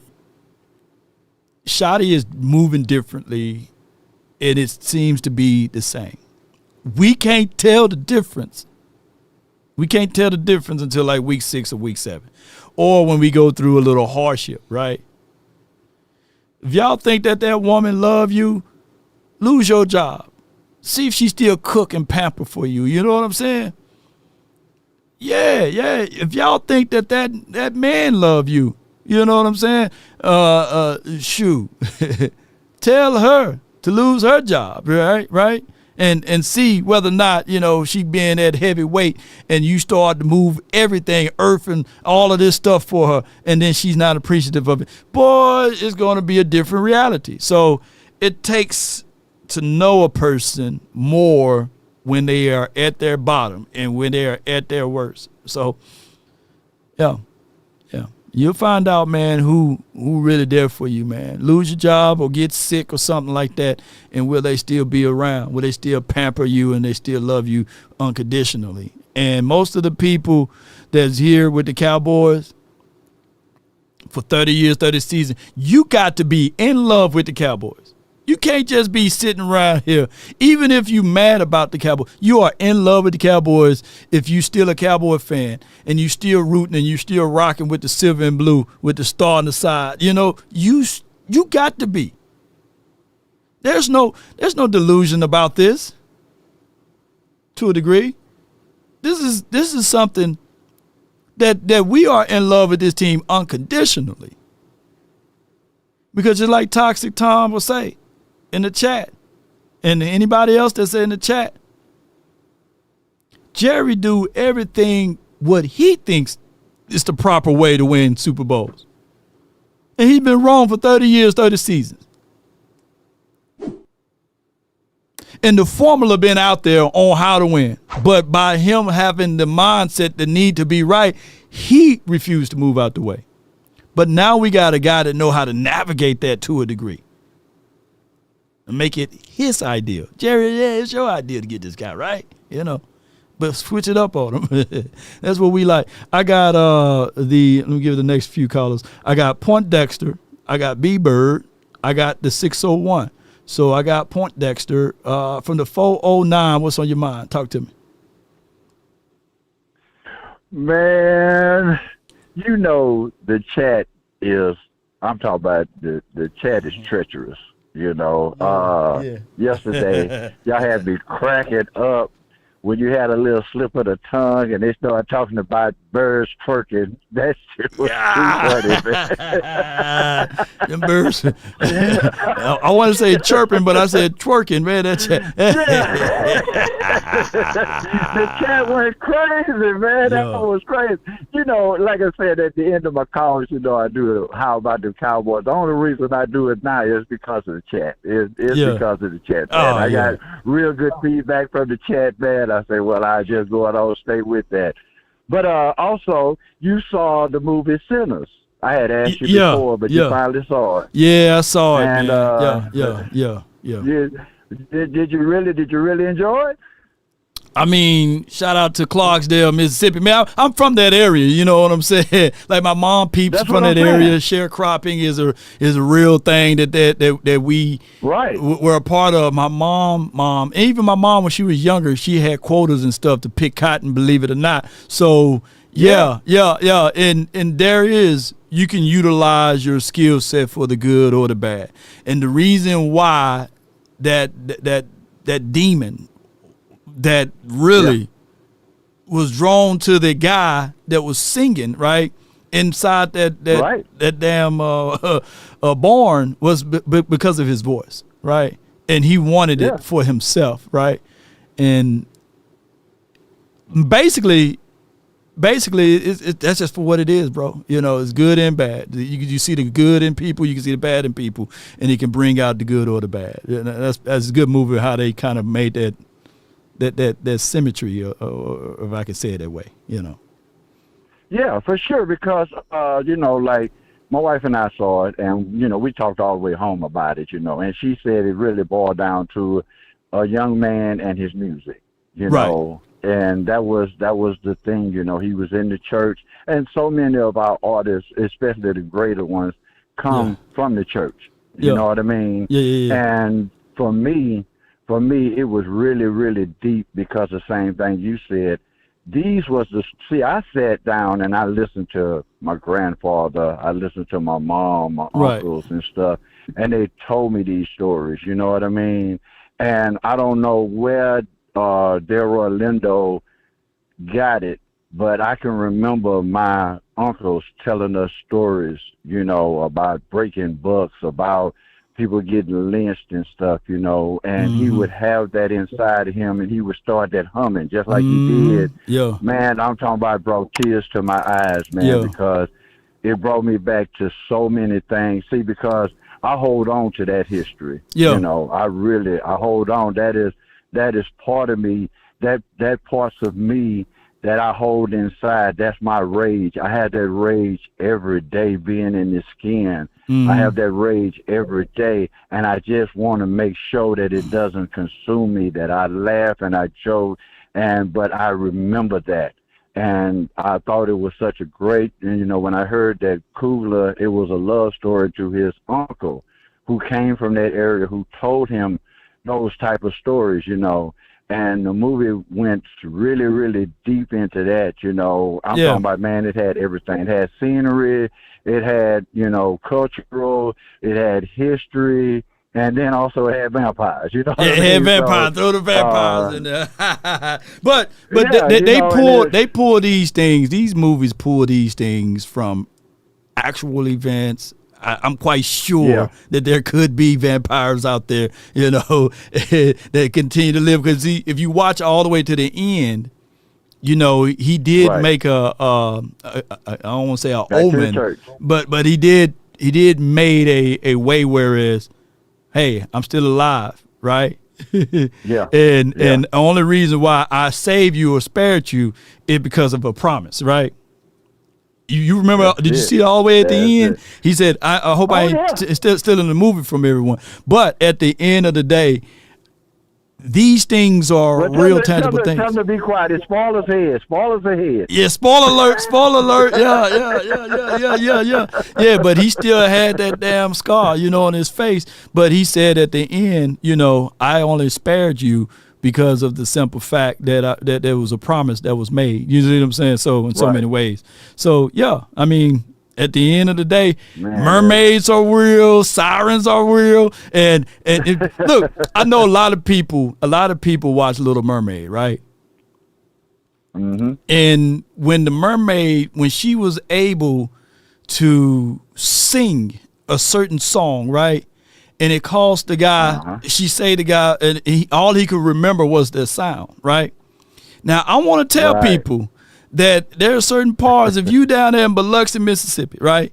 And if you on the creek side, and if you hear a beautiful note, a sound, and this at night, and you walking towards the edge of the water to see what that sound is, They may be looking for you in 2 days. You know what I'm saying? They may be looking for you in a couple of years. Like, where that person at? Because sirens are real, sounds are real, mermaids are real. You know what I'm saying? Oops, I'm talking too much. Man, let me tell you something. That's one place that we connect. You know what I mean? That's one place that we connect. I came up. Yeah.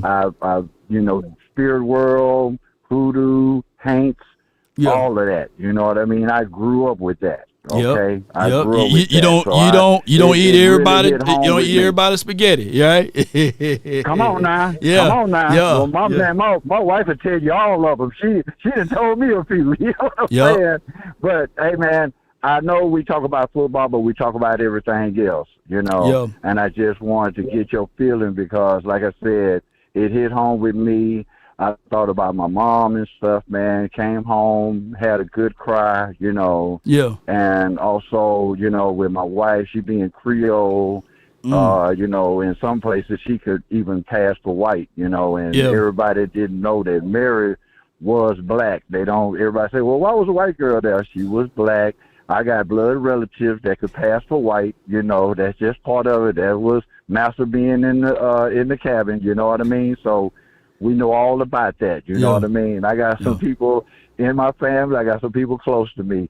Black is a culture, and it'll always be a culture, and it'll always be a music, and it'll always be a feel. When they showed that montage of all the music and the musicians and the different type of musics and stuff like that, that's one thing that everybody in this world trying to get, and they'll never duplicate it because they never felt the pain and the rage that we felt, and they never will know it.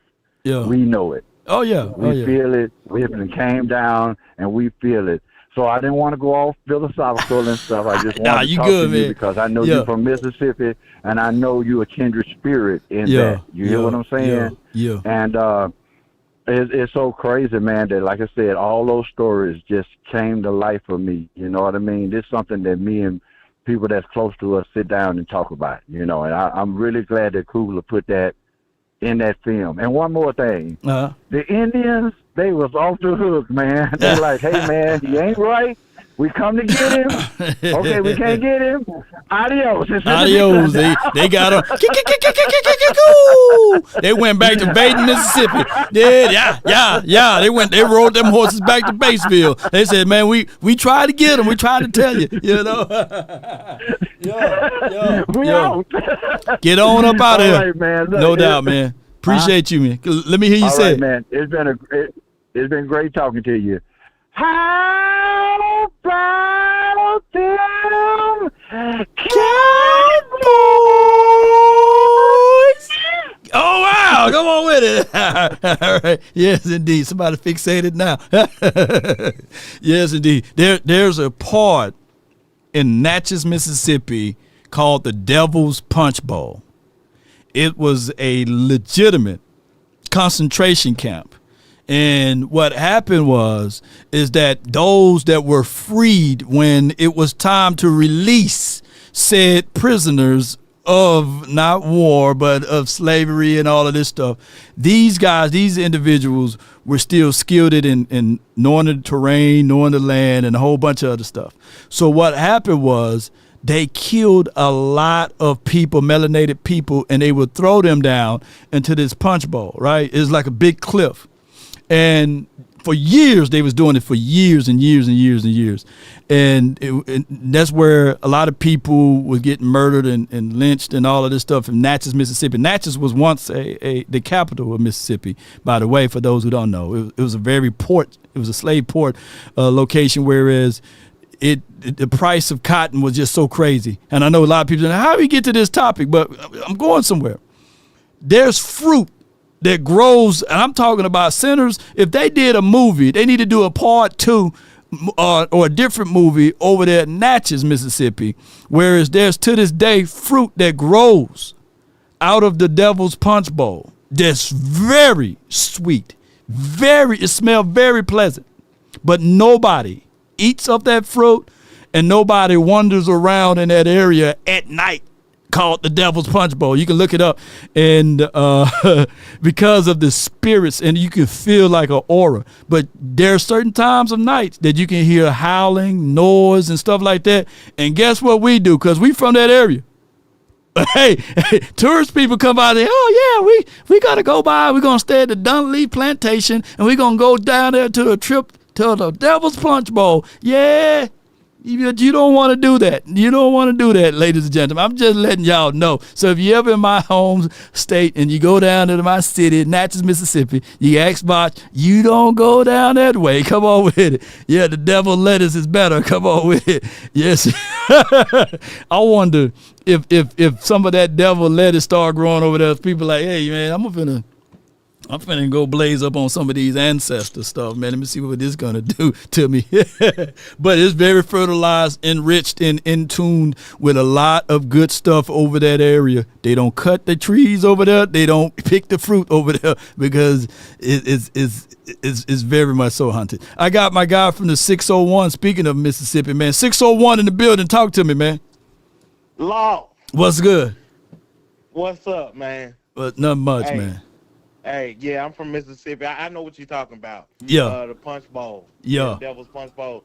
I didn't heard about that, but I'm originally from Jackson. Oh, you from Jackson? Okay, you a little bit up north. Yeah. Yeah, I'm from Jackson. Now I'm out in Arizona. But look, I was just calling in to chat with you, bro. Look, I'm excited about this season. Yeah. I ain't gonna lie. When they first announced Shotty as the head coach, I did feel some type of way, but everything that I done seen them do this offseason, it just solidified that they about that business. They about that business, bro. We about to get it. Yeah. This gonna be a good season. I'm loving the moves. That draft was amazing. Hey, I'm ready to see it. It's gonna be a good year for us. I think that what's going on is that Shotty's growing on you, right? Yeah, he grew on me big time. And then, like, just looking at him in his press conferences, looking how he moved throughout the facility. You know what I'm saying? Like he made it his priority to introduce himself to everybody in that organization.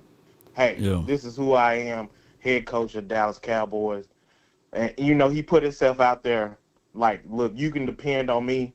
I'm not gonna ask anything of you that I wouldn't ask of myself, and just him going on about like, how can you ask these guys to give it they all for you on the field when you don't even show up for them off the field? When they doing different things for the charities that they represent and what they got going on in their life.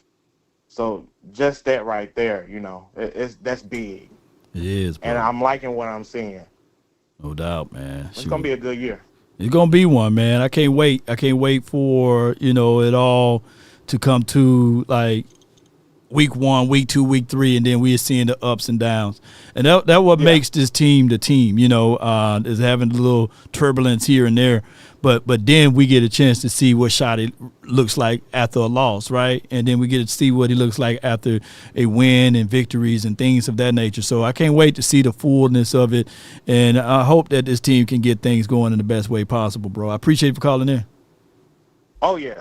Good talking to you, man. Good talking to you, man. Keep doing man. what you're doing. God bless. Yeah, likewise, man. Appreciate you, man, from 601. All right, I got B-Bird, and then we have the 971. B-Bird, man, you're live on The Nation, brought to you by FrenkelFirm.com. Talk to me. Hey, what's up, Law? Not much. Hey, man, it's been a while, man. So just how you been doing, brother? Man, I'm doing well, man. I can't complain, bro. Hey, so I'm looking at this year versus last year. Last year we had a lame duck coach. This year we got a new coach. Right. Last year we can just say pretty much nothing in free agency. This year we didn't, we did outside of our norm, so we did more. And we made the trade for Pickens. So just looking at the 2 off seasons, do you think that the front office kind of gave up last year? I think it's they knew that they wanted to move on from Mike McCarthy, but they wanted Jerry Jones wanted Mike McCarthy to live out his contract because he don't like firing coaches, by the way. So he tried to. Go ahead. You go, no, to me, that's crazy to me because the guy was making $4 million, and so why didn't you pay the guy off like any other, not just NFL coach, the NFL organization, NBA, MLB, or whatever? They'll let these guys go because, man, I ain't got time to throw a season away. I'm finna let you go, and I'm finna start over right now, and I'll give you this $4 million. Just take it and go. He's the lowest paid coach in the league. That's crazy if that's the reason, and I'm thinking that is the reason, man. But no. You remember you was talking about money problems with the Joneses, right? And we know that he got legal ramifications that he keep pushing things back, as far as that SA case that he got, right? And we know there's gonna be money. If y'all think Diddy getting shook down for like $50 and $60 million and all of this stuff, right? Jerry getting shook down too for $40 to $50 million. I don't know. Allegedly, let me just say that to be fair with everything. Jerry is not finna pay a coach to be on vacation $4 million, right? And then pay another coach. You see what I'm saying? It's all about the money. So he looking at it like, hey, I'm paying this man $4 million. I'm not finna go out here and pay another coach, right? Yeah. $4 or $5 million to coach the team. He better figure out how to make this thing work, and then we'll start over with a fresh sheet of paper next year. That's how Jerry looks at it, and that's how his money look at it too. That's crazy because anybody else, nothing. If $4 million is going to keep you from, that's why we are where we are now. Yeah. My last question to you would be this. I am of the belief that we talk about the tush push, but we never really break it down to how advantageous that is to know that on 3rd or 4th and 1 we're going to get the first down. Yeah. You know what I'm saying? Because 99% of the time we're going to get the first down. So people don't understand that that's so big. So now I know that we tried it after they introduced it one year. The next year we come in and we tried to do some of it, but it wasn't as successful. So today they did not pass a rule banning it. Man, this is a comment, and you can comment on this. Man, I'll have me some assistants or something spending all day long analyzing what Philadelphia is doing, how they're doing it, and come out. And I would spend a lot of time on the tush push. If they're going to allow it, you need to take advantage of it. Man, that is a weapon to me. Yeah. And I think people are underestimating how much of a weapon it is, but it is a huge weapon. And I know we don't have Jalen Hurts, he squats this and that. So he's another, that's another thing that you can't duplicate. But, man, you got to be able to duplicate some of that, man, to give you that advantage. I want you to talk about that a little bit. I'm going to get off and listen to you, man. And I appreciate you taking the call, brother. Appreciate you, B-Bird. Thank you for calling in. The tush push, taking advantages of it, is a difficult play to stop. The Eagles, most teams have 1st and 10. The Eagles literally have 1st and 8. They are 1st and 8 team, right? So when you have the strategy and you have the ability to be ahead of the curve, think about it. They got a 2 to 3 year head start. Teams that are learning this now, shoot, it's going to be too late for them to perfect. It'll be too late for them to. How can I put this in better words? To be so concise like the Eagles are with that tush push. The Bills, now that they doing it, they going into a 2nd year of doing it, right? They're going to be very good at doing the tush push going into this season. And I look at it, instead of complaining about it, learn to do it. Jordan, as he got older, he was no longer Air Jordan, but he had to figure out ways to be more competitive in his approach. The fadeaway is one of the greatest tools used in NBA to this day.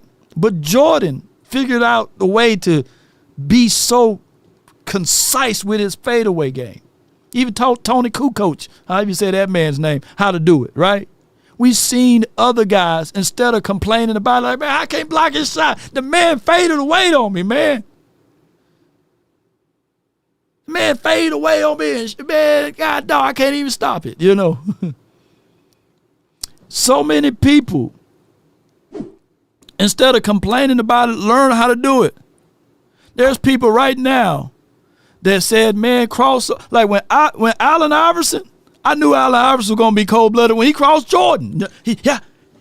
Jordan was over there like, man, let me go ahead and change my 45 up out and get the 23 on because, man, this dude crazy. He crossed me over. You know? I mean, that crossover, people, carry, man, carrying the ball. Man, everybody carrying now in the NBA. Yeah, so you're going to have to make the adjustments. One more thing. Euro step, you know. He traveling. Shh. Instead of complaining about it, learn to do it, man. People Euro and hopping and breaking it down like a science. Because life is just for what it is. So football, the tush, it's just a terrible name. The damn name is just the zesty name of all zestiness. Tush push. You know, it's just crazy. Why would you even name it? You from the city of brotherly love. You know, could have called it the brother shove or brother push or something. You know, help a brother out. So teams got to learn how to get strong inside and get that 1 yard. They would have banned the tush push if people were getting hurt. Nobody's getting hurt. Nobody's getting hurt off the tush push. It's a competitive advantage for the offense versus the defense. If it was a competitive advantage for the defense versus the offense, they would have changed the rule. The NFL is pro offense, never pro defense. The brotherly shove would have been a better name for it, right? Yeah. So that's what I'm looking at. So the Cowboys, I don't want to see Cowboy fans, Cowboy players, owners meetings and all this stuff complaining about it. Just do the damn Cowboy shove. You know, call it the Cowboy shove. We're going to do the Cowboy shove. You know, we're going to do it the Cowboys way. Because it's not going anywhere. Is it a football move? Is it rugby? I only seen like what, one or two teams. I think the Bucks was able to stop the tush push before. The Washington team stopped the tush push before.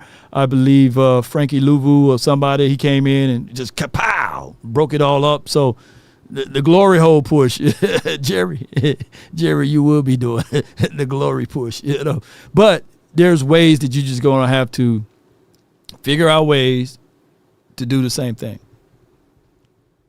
Yeah. Let's go to the next caller from the 971. You live on the Nation. This is a marathon show with us, man. Shout out to you. The 971, you live. What's going on, Natchez? Not much, man. What's going on with you? Oh, nothing. Just chilling. Mm-hmm. Just enjoying this beautiful day. Yeah, ain't want nothing, man. I just want to check on you, see everything going. Hey, man, all's good then. That's it. All right, well, hey. Yeah, so, we got a thing going for they got an issue with backup quarterback. So, Milton better. You think Milton need to tighten it on up, or they comfortable? They're going in the. We're gonna check him out in preseason. Well, here's the thing. Joe Milton, I think that he's 6'5", right? He's the photocopy, almost like the AI copy of Cam Newton, right? He's big, burly, tall quarterback that can see over the pocket. Got a stronger arm than Cam Newton, by the way. But he just got to work on his accuracy. So there's no ball that he can't throw, but he just got to get it accurate a little bit better. And he's going to have his time to shine. Now, the other quarterback, I think, is Drake May of the Patriots. He threw 4 interceptions in practice the other day. And people were saying that when Joe Milton was over there in Patriots, that he was outperforming Drake May, you know. So I can't wait to see Joe Milton here in training camp so that I can see what he can do, you know. I can only take it from a grain of salt from beat reporters of what they see, because they reporting, I don't think they play ball like that. I just got to see it myself. Let me ask you something. Talk to me. Are you comfortable? With the backup quarterback behind Dak Prescott? I mean, if your starting quarterback go down across the league, I think most teams are not comfortable with the backup quarterbacks. To be fair, So now I'm asking, are you? I ain't asking. I haven't seen them yet. So that's what I'm getting at. I haven't seen them yet. Okay. If the starting quarterback goes down, I'm always picking up the phone and seeing, okay, what's a veteran quarterback that's open on the market? If I'm going for a run, if let's say we 8-1 or something like that, and your starting quarterback goes down for the season, I'm still picking up the phone regardless and seeing if I can find a veteran guy to come in. Right. Yeah. Okay. Yeah. That's nice. That's nice to hear. Wish I can go. You going down at the auction house this year, ain't you? If Lord willing, I'm gonna try to get there. Mm-hmm. Okay then. Yeah. Yeah. Appreciate you, man. What else you got, man? I appreciate you, man. Thank you for calling in, bro. Yeah, I didn't want nothing, man. That's all I want to do is holler at you, man. I just want to say this smaller thing before you let you go. The defense, I'm not worried about the defense. I may be worried about the D tackle, but I do think that we will create that pressure that we need. I do think we'll stop the run. Check out my website, Phoenix JP. Hey, check that out, and I'll go over the defense sometime this week. And we'll talk about how the defensive line, like I said, I'm not gonna keep bashing them no more. I know they gave up close to 300 yards last year, 120 something running, and close to 150, passing. But Hooker and Donovan Wilson, I'm worried about them. I hope the Childress can get in there and play their free safety role. Yeah. And that defense, if that defense can hold them to 21 to 24 points a game or less than that, I do think there's a chance we win more ball games. But like I said, I'm not worried about the run. I think we'll stop that run this year, but I'm not going to bash them until I see what the hell's happening. But I think it's going to be all on the offense, and I'm praying that the defense shows out this year, show up and show out. But yeah. How you feel about that, Law? No doubt, man. I appreciate you, man. Yeah, I think that, defense is going to be a thing that we all waiting to see, y'all. We haven't seen Matt Eberflus' defense here yet, so I'm quite sure the linebackers going to shine. And historically, looking at Matt Eberflus' defenses, they are historically ranked top 10, so that's what we got to lean on. Appreciate you, JP. All right, so D Shift, man, from the 409, what's on your mind? Hey, what's good, bro? Not much, man. Talk to me, man. What you got? Man. The conference has been locked. I want to rant about that PFF quarterback rankings a little bit, man. Go ahead. Yeah. Yeah, man. It's a complete, it contradicts itself, bro. So when you look at the fact that Brock Purdy's 11 and Jared Goff's 9, or those are guys who, been to Super Bowls, and you put guys like Justin Herbert and really Jaden Daniels, honestly, you put them above them, and then it's like, all right, well, that can't really get ranked because, he don't have the playoff success. You know what I'm saying? So it's just like, man, at some point, I think there's enough analytics done, you know what I'm saying, to let you know clear and center, you know what I'm saying, who's primed to have the better season one than the other. You know what I'm saying? Yeah. It's all subjective. I get that. It's very subjective, but at the end of the day, you are known by the last tape. Yeah, you are known by your last tape, and Dak Prescott last year, he didn't warrant anything for me to say with just cause to say, hey, he's a top 5 quarterback, right? Based off of last season.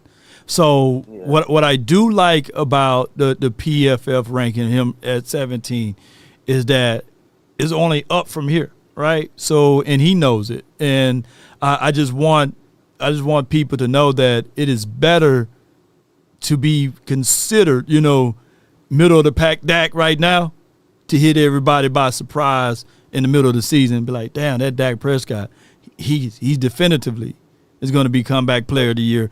This team with Dak with weapons is going to be definitively a better team now because they're going to see how he's going to matriculate and get things going for us in the best way possible.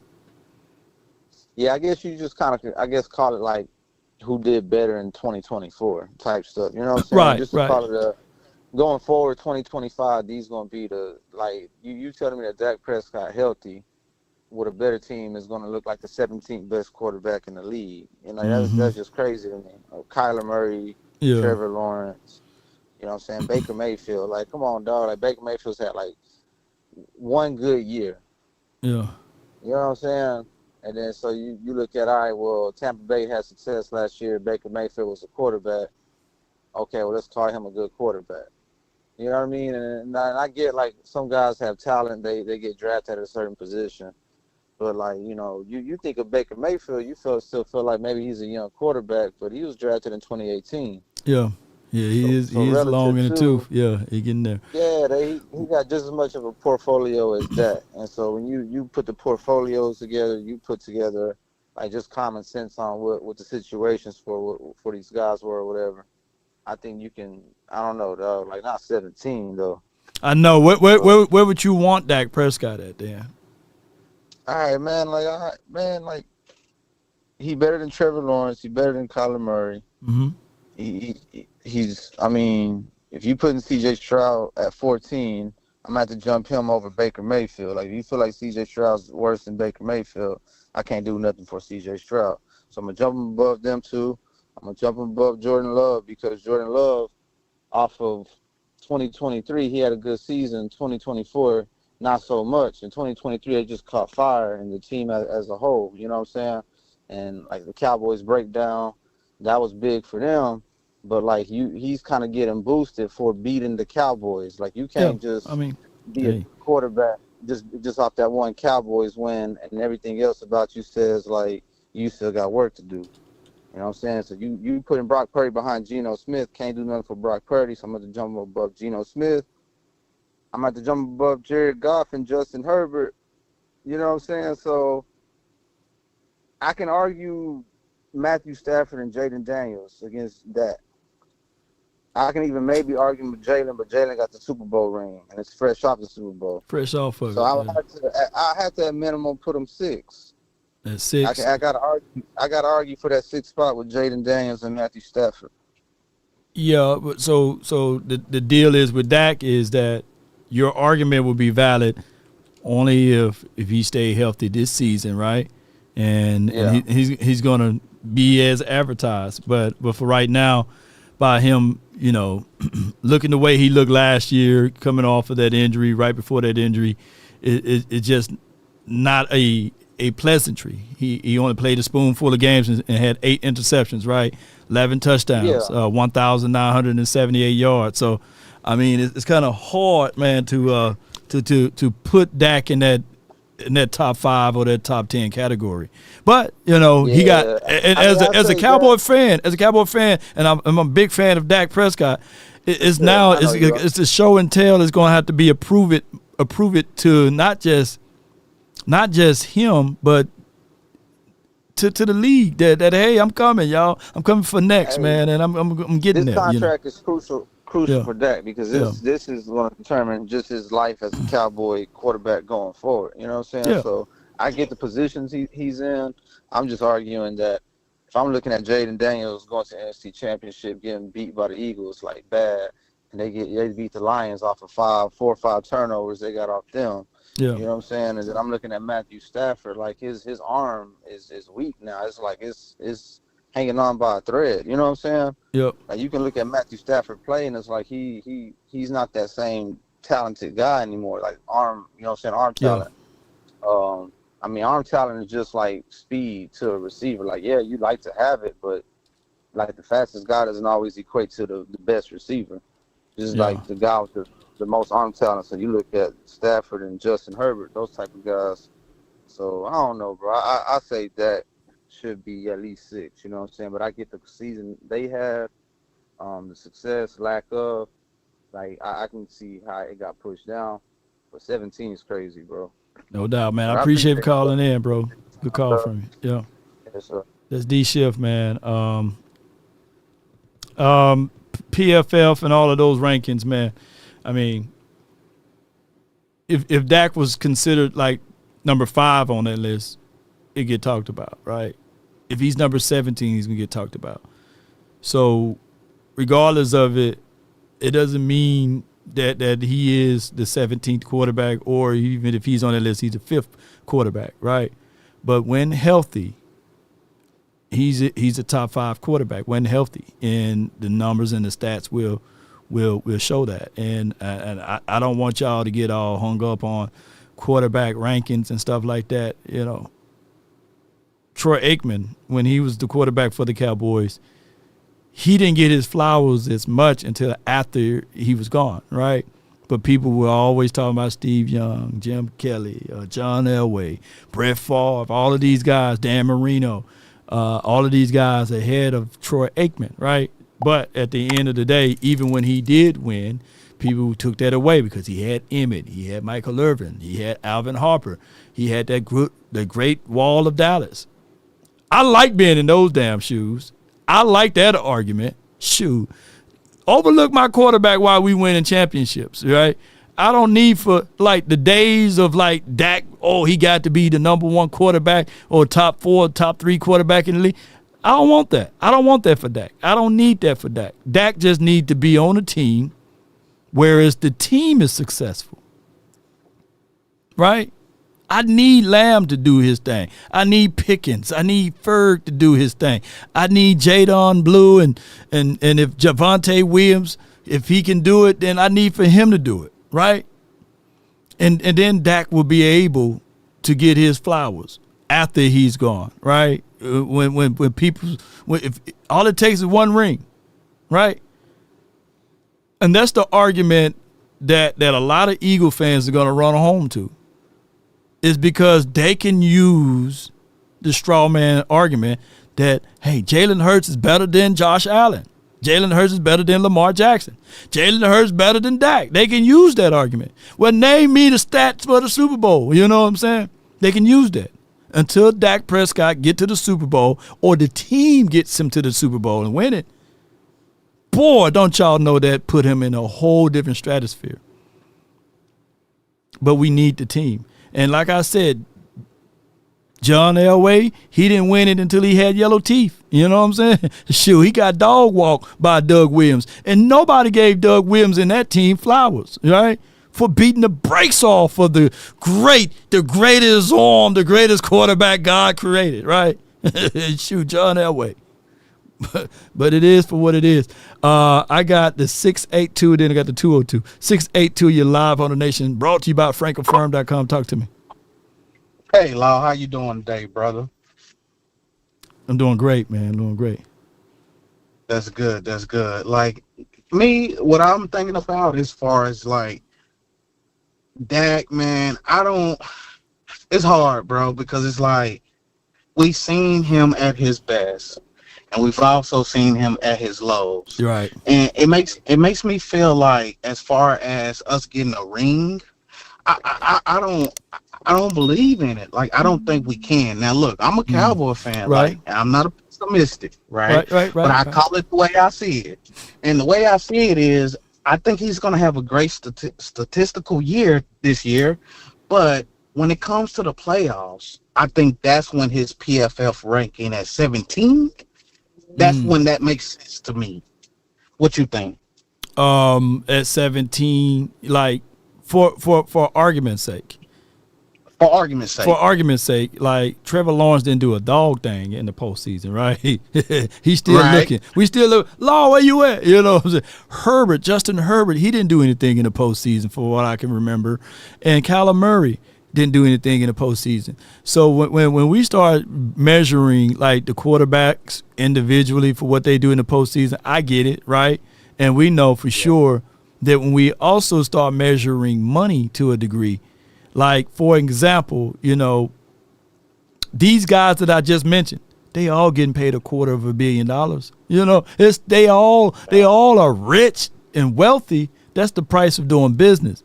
So the thing is, the problem is now that you got a quarterback that they gave $60 million to, right?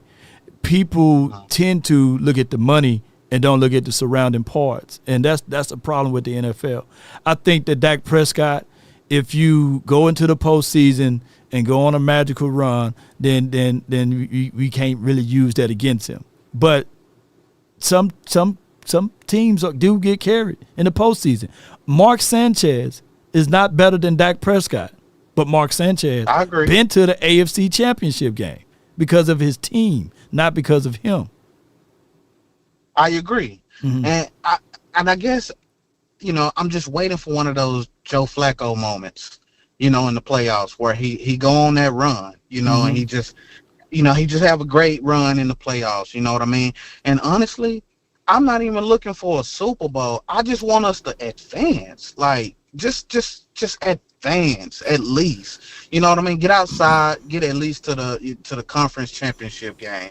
Like, to me, I feel like, okay, that's worth it. And then I'm not gonna be looking at his money. Like, who cares? Like, at the end of the day, if this guy goes out and ball, you know what I mean? And our defense got to stop the run too, right? But we got to score points. We can't be, as soon as we get into those games, he looks like a dirt that see headlights. He give us that look, and when he give us that look, we know what time it is. We know what time it is, and it's just like, man, I just wish we can just get one of those runs from him. Well, here's the thing, though, and I'm glad that you mentioned Joe Flacco's, runs. And even though Joe Flacco is phenomenal quarterback when you got to the postseason, it is good to have a Ray Lewis. It's good to have an Ed Reed. You see what I'm saying? Like, we don't have those other sides of those moments, right? So when we start talking about those things, it's a complete sum, And Jacoby May, he rest in peace. I'm talking about he was just phenomenal on kickoff returns and doing crazy things. So it's more than just looking at it from one aspect of one player and isolate that, but it's also to look at the complete team. Like, who's our Ray Lewis? When are we going to have Parsons or somebody on defense that had that Ray Lewis moment or that Ed Reed moment? You see what I'm saying? Like, we don't have all of those other pieces, but at the end of the day, once the quarterback win the Super Bowl, they only remember that quarterback. People can remember Brad Johnson forever in eternity of time. People can remember, I think, Trent Dilfer, but they forget about the teams that they were on, the other individual pieces, and that's problems with football in general. They try to make it such a one-on-one sports, but it's not. That's fair. No, that's 100% fair, and I totally get your perspective on that. Yeah. I mean, it just and you're right. You know what I mean? I guess one of the key things for us, bro, is like we just need Dak to play well in the playoffs, cause we know what we're gonna get in the seasons. Like, he gonna ball out. If he healthy, he gonna ball out. He got Pickens. He got CD Dangerous. That's legit. Right. We know that. Right. I just wish we had that going into the playoffs and a big boy in the middle to stop the run. Yeah. Just stop the run. Stop the run. Yeah. That's it, Law. I'm done. I'm done. No doubt, man. I appreciate it. Thank you for calling. What's your name so I can lock you in? Juice. Juice. Okay. All right. Juice was really a scary movie. You know that? when Tupac went on that run. But appreciate you, man. Thank you so much. All right. You have a good one. Yes, indeed. Yup. But y'all get with what I'm saying.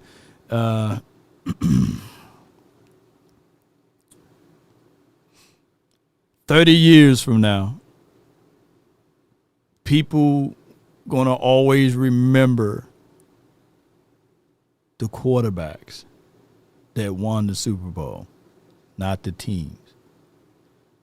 People like, for example, Tom Brady. That's the first thing come to mind when they start talking about Super Bowl, and Tom Brady did it. He took less money. That was on his third contract, not his first one, right? Or his first one that he was getting available to accept. But people forget about Ty Law. They forget about that defense. They forget about Revis. They forget about Talib. They remember my guy, Tony Not Tony Romo, but see, I'm forgetting his name. But I know Joe. They're forgetting about all of the pieces that put together for Tom Brady. And what happens here is that they look at other quarterbacks and they say, well, these quarterbacks had the same opportunities. No, they're not the same, ladies and gentlemen. That Bucs team, I hate to bust y'all bubble, but that was a loaded team with Gronkowski. And if the Cowboys did the move to get Gronkowski, the NFL would have rejected it because he's supposed to get traded to the Bills, I heard, right? He told the Bills that he retiring, So it's still for what it is. Yeah. I'm still live, Randy. I'm stuck on these phones, man. I got one last caller, though, from the 202. You're live on the Nation. Talk to me, man. What's going on, Lord? How you doing, bro? All is well. Can't complain, bro. Talk to me. Yeah, I just want to say like three things, and that's it. Okay. I want to talk about the Dak Prescott talk, right? Okay. The thing that I hate that people do is like say Dak Prescott's on, but for you to make the playoffs, you got to be good in the season. But I understand what people say, though. You know what I'm saying? I understand. And the other thing is, like when people be what you about to say? Hey, your connection, man. Come on with it. Where you at? You the last caller, man. Where you at? Well, you gotta get a better connection. All right, hold on. Okay. I'm about to pick up the phone back. Hold on. All right. The phone line's locked though. The conference has been in unlocked. good spirit of this marathon show. I'm gonna let them call back in, but I don't know nobody else call in, but 202 call back in. That Wi-Fi monster got him. Yeah. Come on, call back in. I know he been waiting in line, man, and I haven't put nobody on time restrictions and none of that. So here we go. For the 202, you're live on the Nation, man. Talk to me. You can hear me now? Yeah, man, you got a good connection now. Okay. Now, I was saying, I just want to say three things. The first thing I was saying is the thing I hate that people talk about when people be like, that is only a good quarterback in the regular season. But it's like for you to even make the playoffs, you got to be good in the regular season, without a doubt. That's one thing. Yeah. And the second thing is how how y'all was just talking about the rankings. Mm-hmm. I hate that he put up so far back. Like this season really, like I don't know what people think, but this season really like changed everybody's mind on Dak Prescott. I don't know why. Like this just leading the MVP came in. You know what I'm saying? They put them at like right now in the league. Might sound crazy. I don't know. Yeah. Right now in the league, Dak Prescott is top 6 right now. Mm-hmm. That's I don't know. You know what I'm saying? Because you got Patrick Mahomes number 1, Josh Allen number 2, Lamar Jackson 3, Jalen Hurts 4, 5 Jared Goff, 6 Dak Prescott. Like Dak Prescott top 3 without a doubt. Yeah. But yeah, that's. I got one more thing, but what you guys say about this? No, shoot. If healthy, you can argue that Dak Prescott will be way better than what we've seen out of Jalen Hurts and Lamar Jackson, if healthy, But at the end, I'm talking about just throwing the ball, not the running aspect of it, because Lamar Jackson does a crazy thing with his legs, and as well as Jalen Hurts to a degree. So, but when you're just talking about pure, like, throwing the ball and these sorts, I think that so many people states these crazy things that Dak is not accurate. Dak is not a good passer under pressure or rolling out and his completion percentages. But if people just take their time out of their day and look at his quarterback completion rate, QBR, all of that stuff, he's top 10 or literally top 5 in the league. And if not, one can argue that he's top 2, top 3 in those particular areas as far as quarterback completion percentages, QBR, passer rating, yardages, touchdown to interception ratios, but he get painted with the bad brush because of the prime of the games that he plays in. He plays in a lot of visible games. You got a lot of hate. You got a lot of people that use his talking points against him and his game against him for clicks and views. So you get all of those things watered down. But there's not a stat line that Joe Burrows is just like extremely better than Dak with. But here's the thing. I can't recall a time that Joe Burrows was forced to throw the ball to a Noah Brown, you know what I'm saying? Or an old man Brandon Cooks, you know what I'm saying? He gets the Cadillac treatment, and he's already technically a better quarterback, technically, but he's blessed with more weapons. It's crazy. And those are things that people would never quantify. Yeah, facts. Mm-hmm. I'm thinking I'm done, I promise. Go ahead. The guy that was just up here, I think like two calls ago, he was like, he don't see us making like the Super Bowl. You know what I'm saying? Look, I ain't gonna hype our head up or anything like that. But in my opinion, if this team turn out to like what I think it's gonna be, I don't think nobody can stop us except for us. Because if you think about it, right? Mm-hmm. So, CeeDee Lamb, George Pickens, and a good Ferguson, and the good O-line. Mm-hmm. Right there, I feel like to me it's unstoppable, right? Then our defense. We got Dante Fowler back. Yeah. We got Parsons, Odigizua. That right there is already crazy. And plus the guys that we just got out the draft, the guys that we already got. Right. For real, I don't think no team in the NFL can stop that. Healthy that and a good, healthy, everything I just said, and everybody healthy, I don't think nobody is stopping us. That's not. I don't think, except for us. I really don't think that no team is stopping that. That's my opinion. No doubt, man. I appreciate you for calling in, bro. Yeah. Thank you. No doubt, man. Good call from, yeah. Goodbye. We stopping ourselves, you know what I'm saying? That's the only thing to get in the way. Yeah, Law Burrows has no O-line and has the clutch genes, right? So when we go through that offensive line thing, right, like the Cowboys offensive line, this is one thing that I love when people say that, JB. And whenever they talk about offensive line, the offensive line that Joe Burrows took, that was on that team that went to the Super Bowl to lose, right, was a complete healthier offensive line than what we had in the previous 5 or 6 years. You see, people been so enamored about the Cowboys offensive line that they fail to realize that the last time the Cowboys had a healthy offensive line was 2015. We had Tyron Smith, who continued to stay hurt his majority of Dak Prescott's career, right? The only other guy, Zach Martin, and I give him that, right?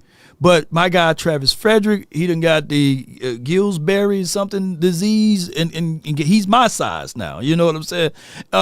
When we start talking about Connor Williams and all of those things, a tackle that was squeezed inside, that couldn't bust through a wet paper bag, and these are not excuses, but for some strange reason, people always state the Cowboys got the best offensive line, right? We took a guy named Terrence Steele that was undrafted to be on this team as our right tackle, right? So if we were to put a healthy Dak Prescott in the same shoes of the Cincinnati Bengals, with Jamar Chase, with T. Higgins, right, with the aspect of them getting a running back, Zach, whoever that guy was, Moss, I believe, they made moves for the running back game. They had moves for weapons on the outside, and they struggled every game. When we are hit with the same set of circumstances, Dak Prescott is 12-5 at those things because historically speaking, Cincinnati Bengals defense last year, believe it or not, was better than the Cowboys defense. But historically speaking, these are things that people tend to overlook and dismiss because of the quarterback plays. Now, granted, I get it. Joe Burrows, a whole lot. He considered the best quarterbacks in sliced bread. But I would love to see Joe Burrows play a whole season with a good offensive line, right? But do it like this. Give Joe Burrows the Cowboys offensive line, right? Give Joe Burrows the Cowboys offensive line from 2020 to now. And you give us Jamar Chase and T. Higgins. And you give the Cowboys Joe Mixon, that terrible offensive line, and give me Jamar Chase and T. Higgins, and let's boogie. Let's boogie it all down. Yeah. Give me those set of circumstances and still have that same terrible defense. And give me, because people fail to realize, don't they got a guy that average 18 sacks? Don't he get 18 sacks a year? What's his name over there? Trey, let me pull up Trey Hendricks, right? Henderson. Don't he give you about 18 to damn near 20 sacks a season, right? But people dismiss those things, right? So he got some pieces on defense. It's not like he's dog water over there, right? And they got some other guys, Sam Herbert and all of those boys. So, yeah. He had 18 sacks last season and the season before that and the season before that. Trey Henderson. And nobody talks about him, right? So give me those. Give me those things. Give Dak Prescott, Jamar Chase, T. Higgins, and as well as Tyler Boyd, I believe they had him. And give us Joe Mixon when they had Joe Mixon, because I know he left, and Chase Brown and all of those boys over there, and give Joe Burrows the pieces that we have. Give him one, because he struggled with Jamar Chase to win games and T. Higgins. So give him CeeDee Lamb, give Joe Burrows CeeDee Lamb, Jalen Tolbert, Jalen Brooks. And let's see what Joe Burrow look like then. You know what I'm saying? That's all I'm saying. Yeah, so and I know on throwing the ball, mechanics and all that stuff, Burrows is him. I like Burrows. I'm not beating him up. Yeah, and whatever the tight end is too. Yeah. Burrows would have been broken in half midseason. Yeah, shoot. It's just for what it is, but people never would see it that way because we play in these primetime games. Yeah. And Chase Brown is good, though. Yeah, give Burrows the Jalen's. Shoot, Joe Burrows got past, can barely get past Cooper Rush. Yeah, I feel you, He don't beat good teams. That's the problem. Is that Dak Prescott or Burrows? I don't know.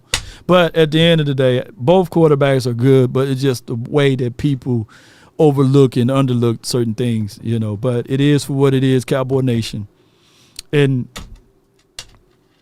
the same argument can be said if you flip it around for Jalen Hurts to Dak Prescott. Shoot. Shit. It would have been a whole type of situation. Cowboys big shoes to fill. Yeah. All right, 11-6 or 13-4 is my prediction. Once I know the roster, I look at it. Shout out to you, superstar status. Appreciate you.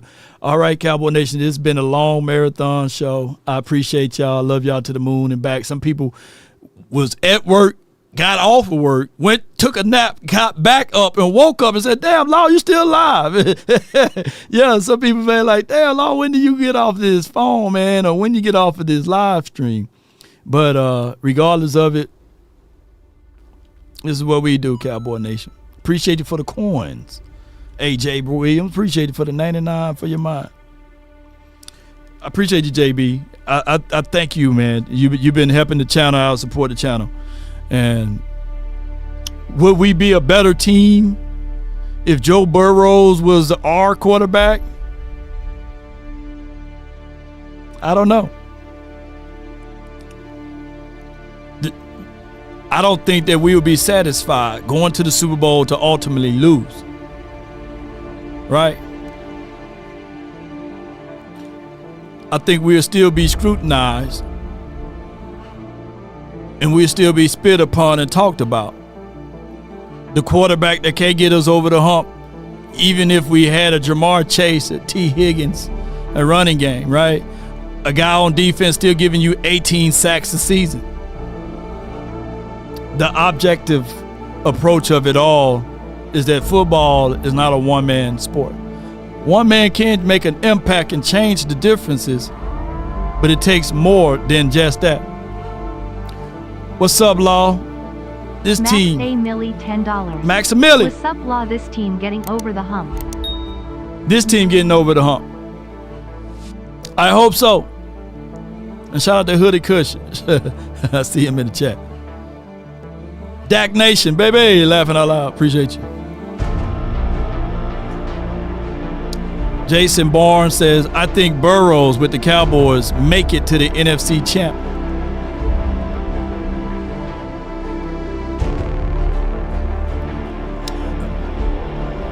I think Dak Prescott with run game can do such too.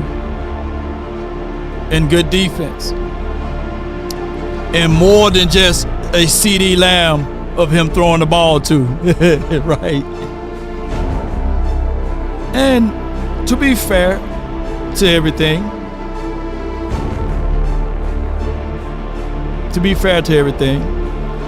I do like the odds. But I see the respect that's given. The NFL know it. Y'all see it.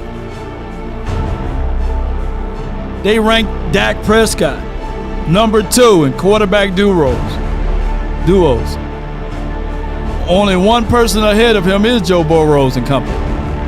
That's the difference of an impact of a Pickens. So the hill that I would finally die on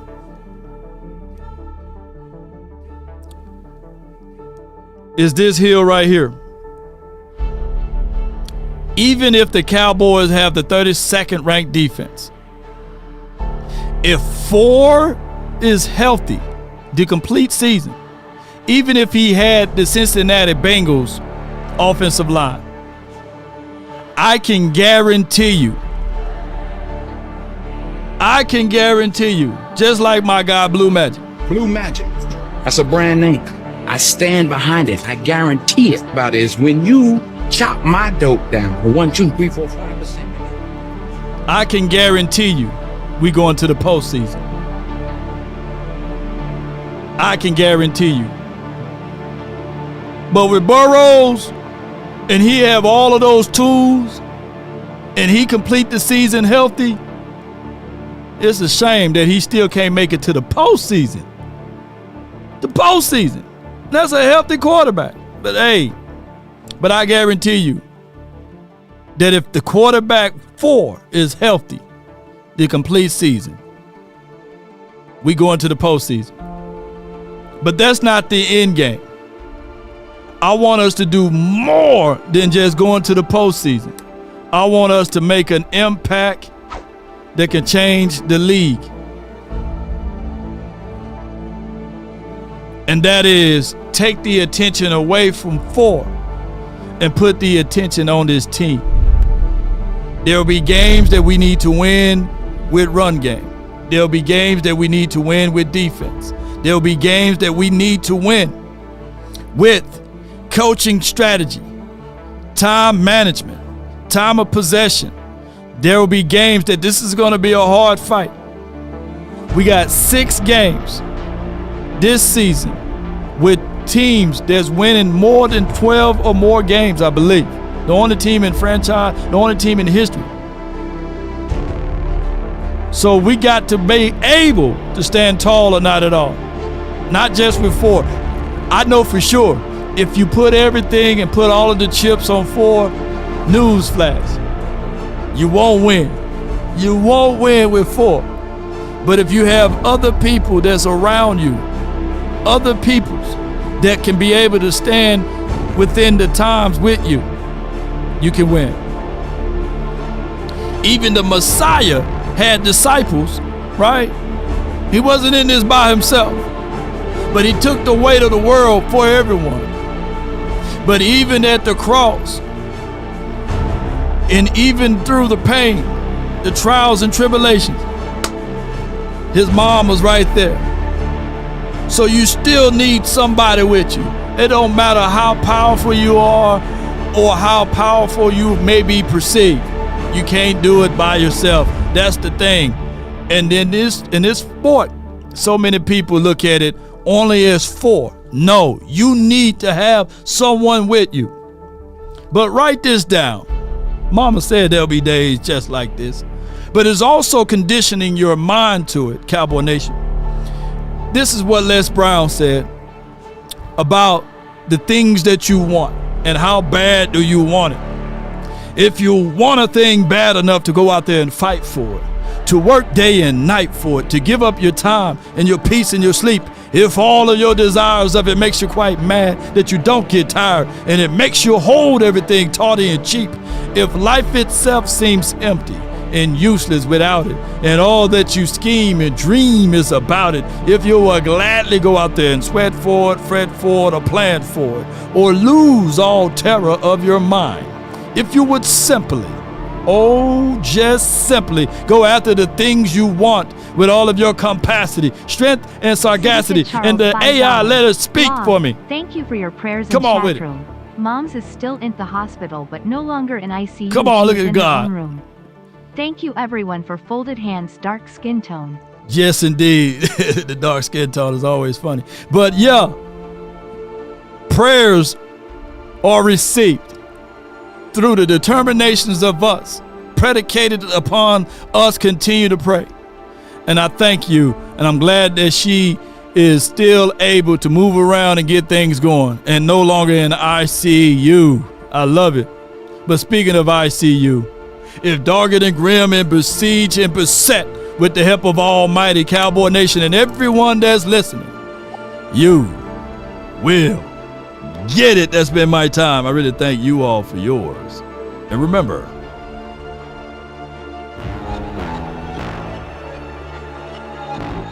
I know how the mamas feel, boy. Sadiq, be there for moms. Shout out to moms. Come on with it. I wake up, thumb down now, check, no drip this, tell them run it up, no sleep, no rest, might crash, might wreck, but first die, tell them run it up.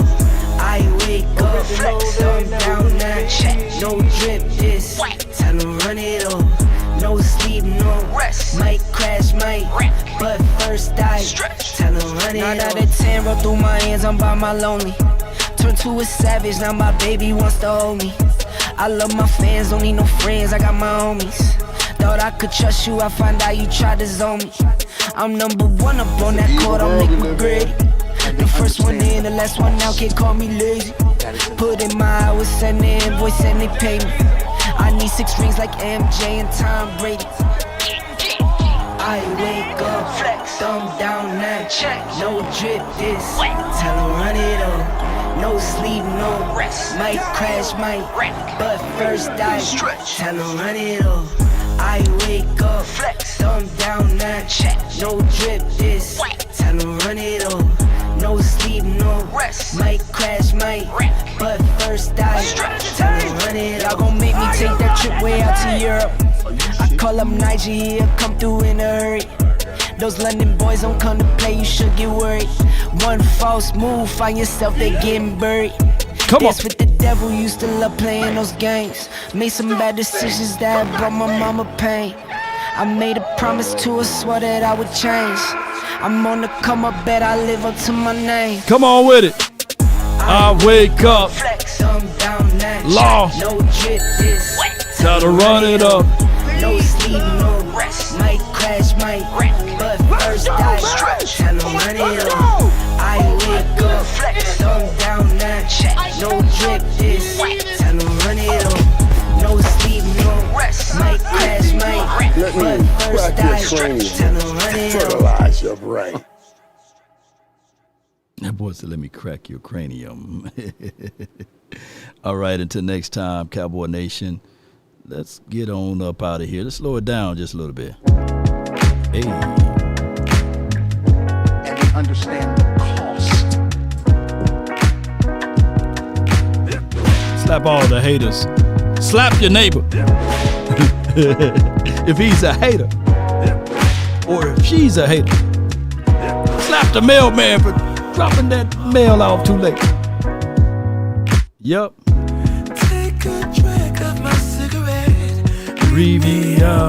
Preview it. Yeah. Take a bite of my burger, babe. Save the last bite for you. And you. For you. Ooh. Don't let the street lights hit you all alone. Damn, those street lights. You know it's dangerous to go alone. Don't let the street lights hit you. My guy, Eric, I see you. Look at Eric in his squeeze.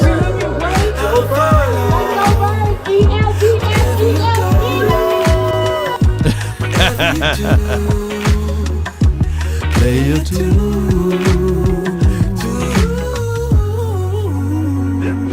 Yeah, get on now.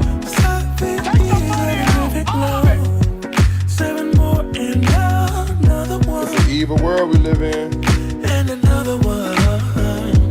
PS5, baby. You must be out of your goddamn mind. 7 wonders all in one. All in one. Don't let the streets all alone. You know it's dangerous to go alone.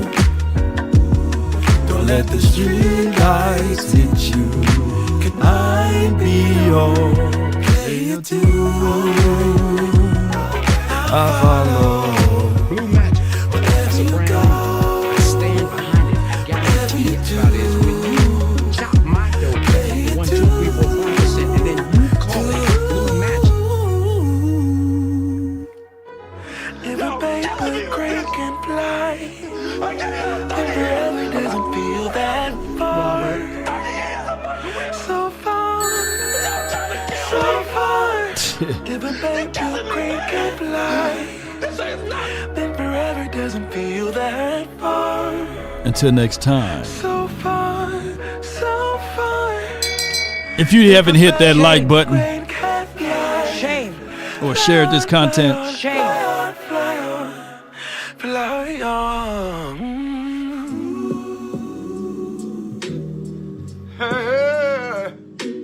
And they understand the cost that is involved. There's 1,000 of you. I said close them doors. Ushers, close the doors. Hush! Hush! Close them doors. Close the doors. We all gonna leave together. There's 1,000 of you tonight, and those that are watching, it's 1,000 that's watching online. This is a small seed. If I get 1,000 online to give this, I'm challenging each of you all down here to give a $20 seed. But I need everyone standing up here with us, with me, to plant a seed of $100. Because again, it costs to sit up here. I got you. And this is what I need you to do. If you're giving electronically, or even giving tangibly, bring up baskets. I want the baskets. I want to see the floor. Y'all start moving. Y'all can bring it right now. Come. Even if you're giving tangibly, just put your hand on the. Take your phone. Take your phone. That boy said, tap the baskets. That's y'all tap the basket. Giving is worship. Giving is worship. On paper. Giving is worship. Oh my God. Oh my goodness. Giving is worship. This ain't the time to talk. Oh my God. 1,000 people need to give $20. 1,000 people need to give $20. 1,000 people online need to give $20. This is easy, saints. What's your point? This is an easy miracle. Okay, so what? We should be able to raise $40,000 tonight just from y'all giving. Thief! Stop! Thief! That's it. Come back, thief! All I ask is when you lay your head on that pillow at night, know I gave you everything I had. I gave you everything I had. Sacrifice, don't give up the fight. Everything will be alright on any given Sunday, yeah. Depend on you. If you win or lose, you know you got to pay some dues to live on Monday. yeah. That boy said, yeah. All right, man. Until next time, DC for life. Peace. We about. It's the long episode ever, boy. How many hours I was live? How many?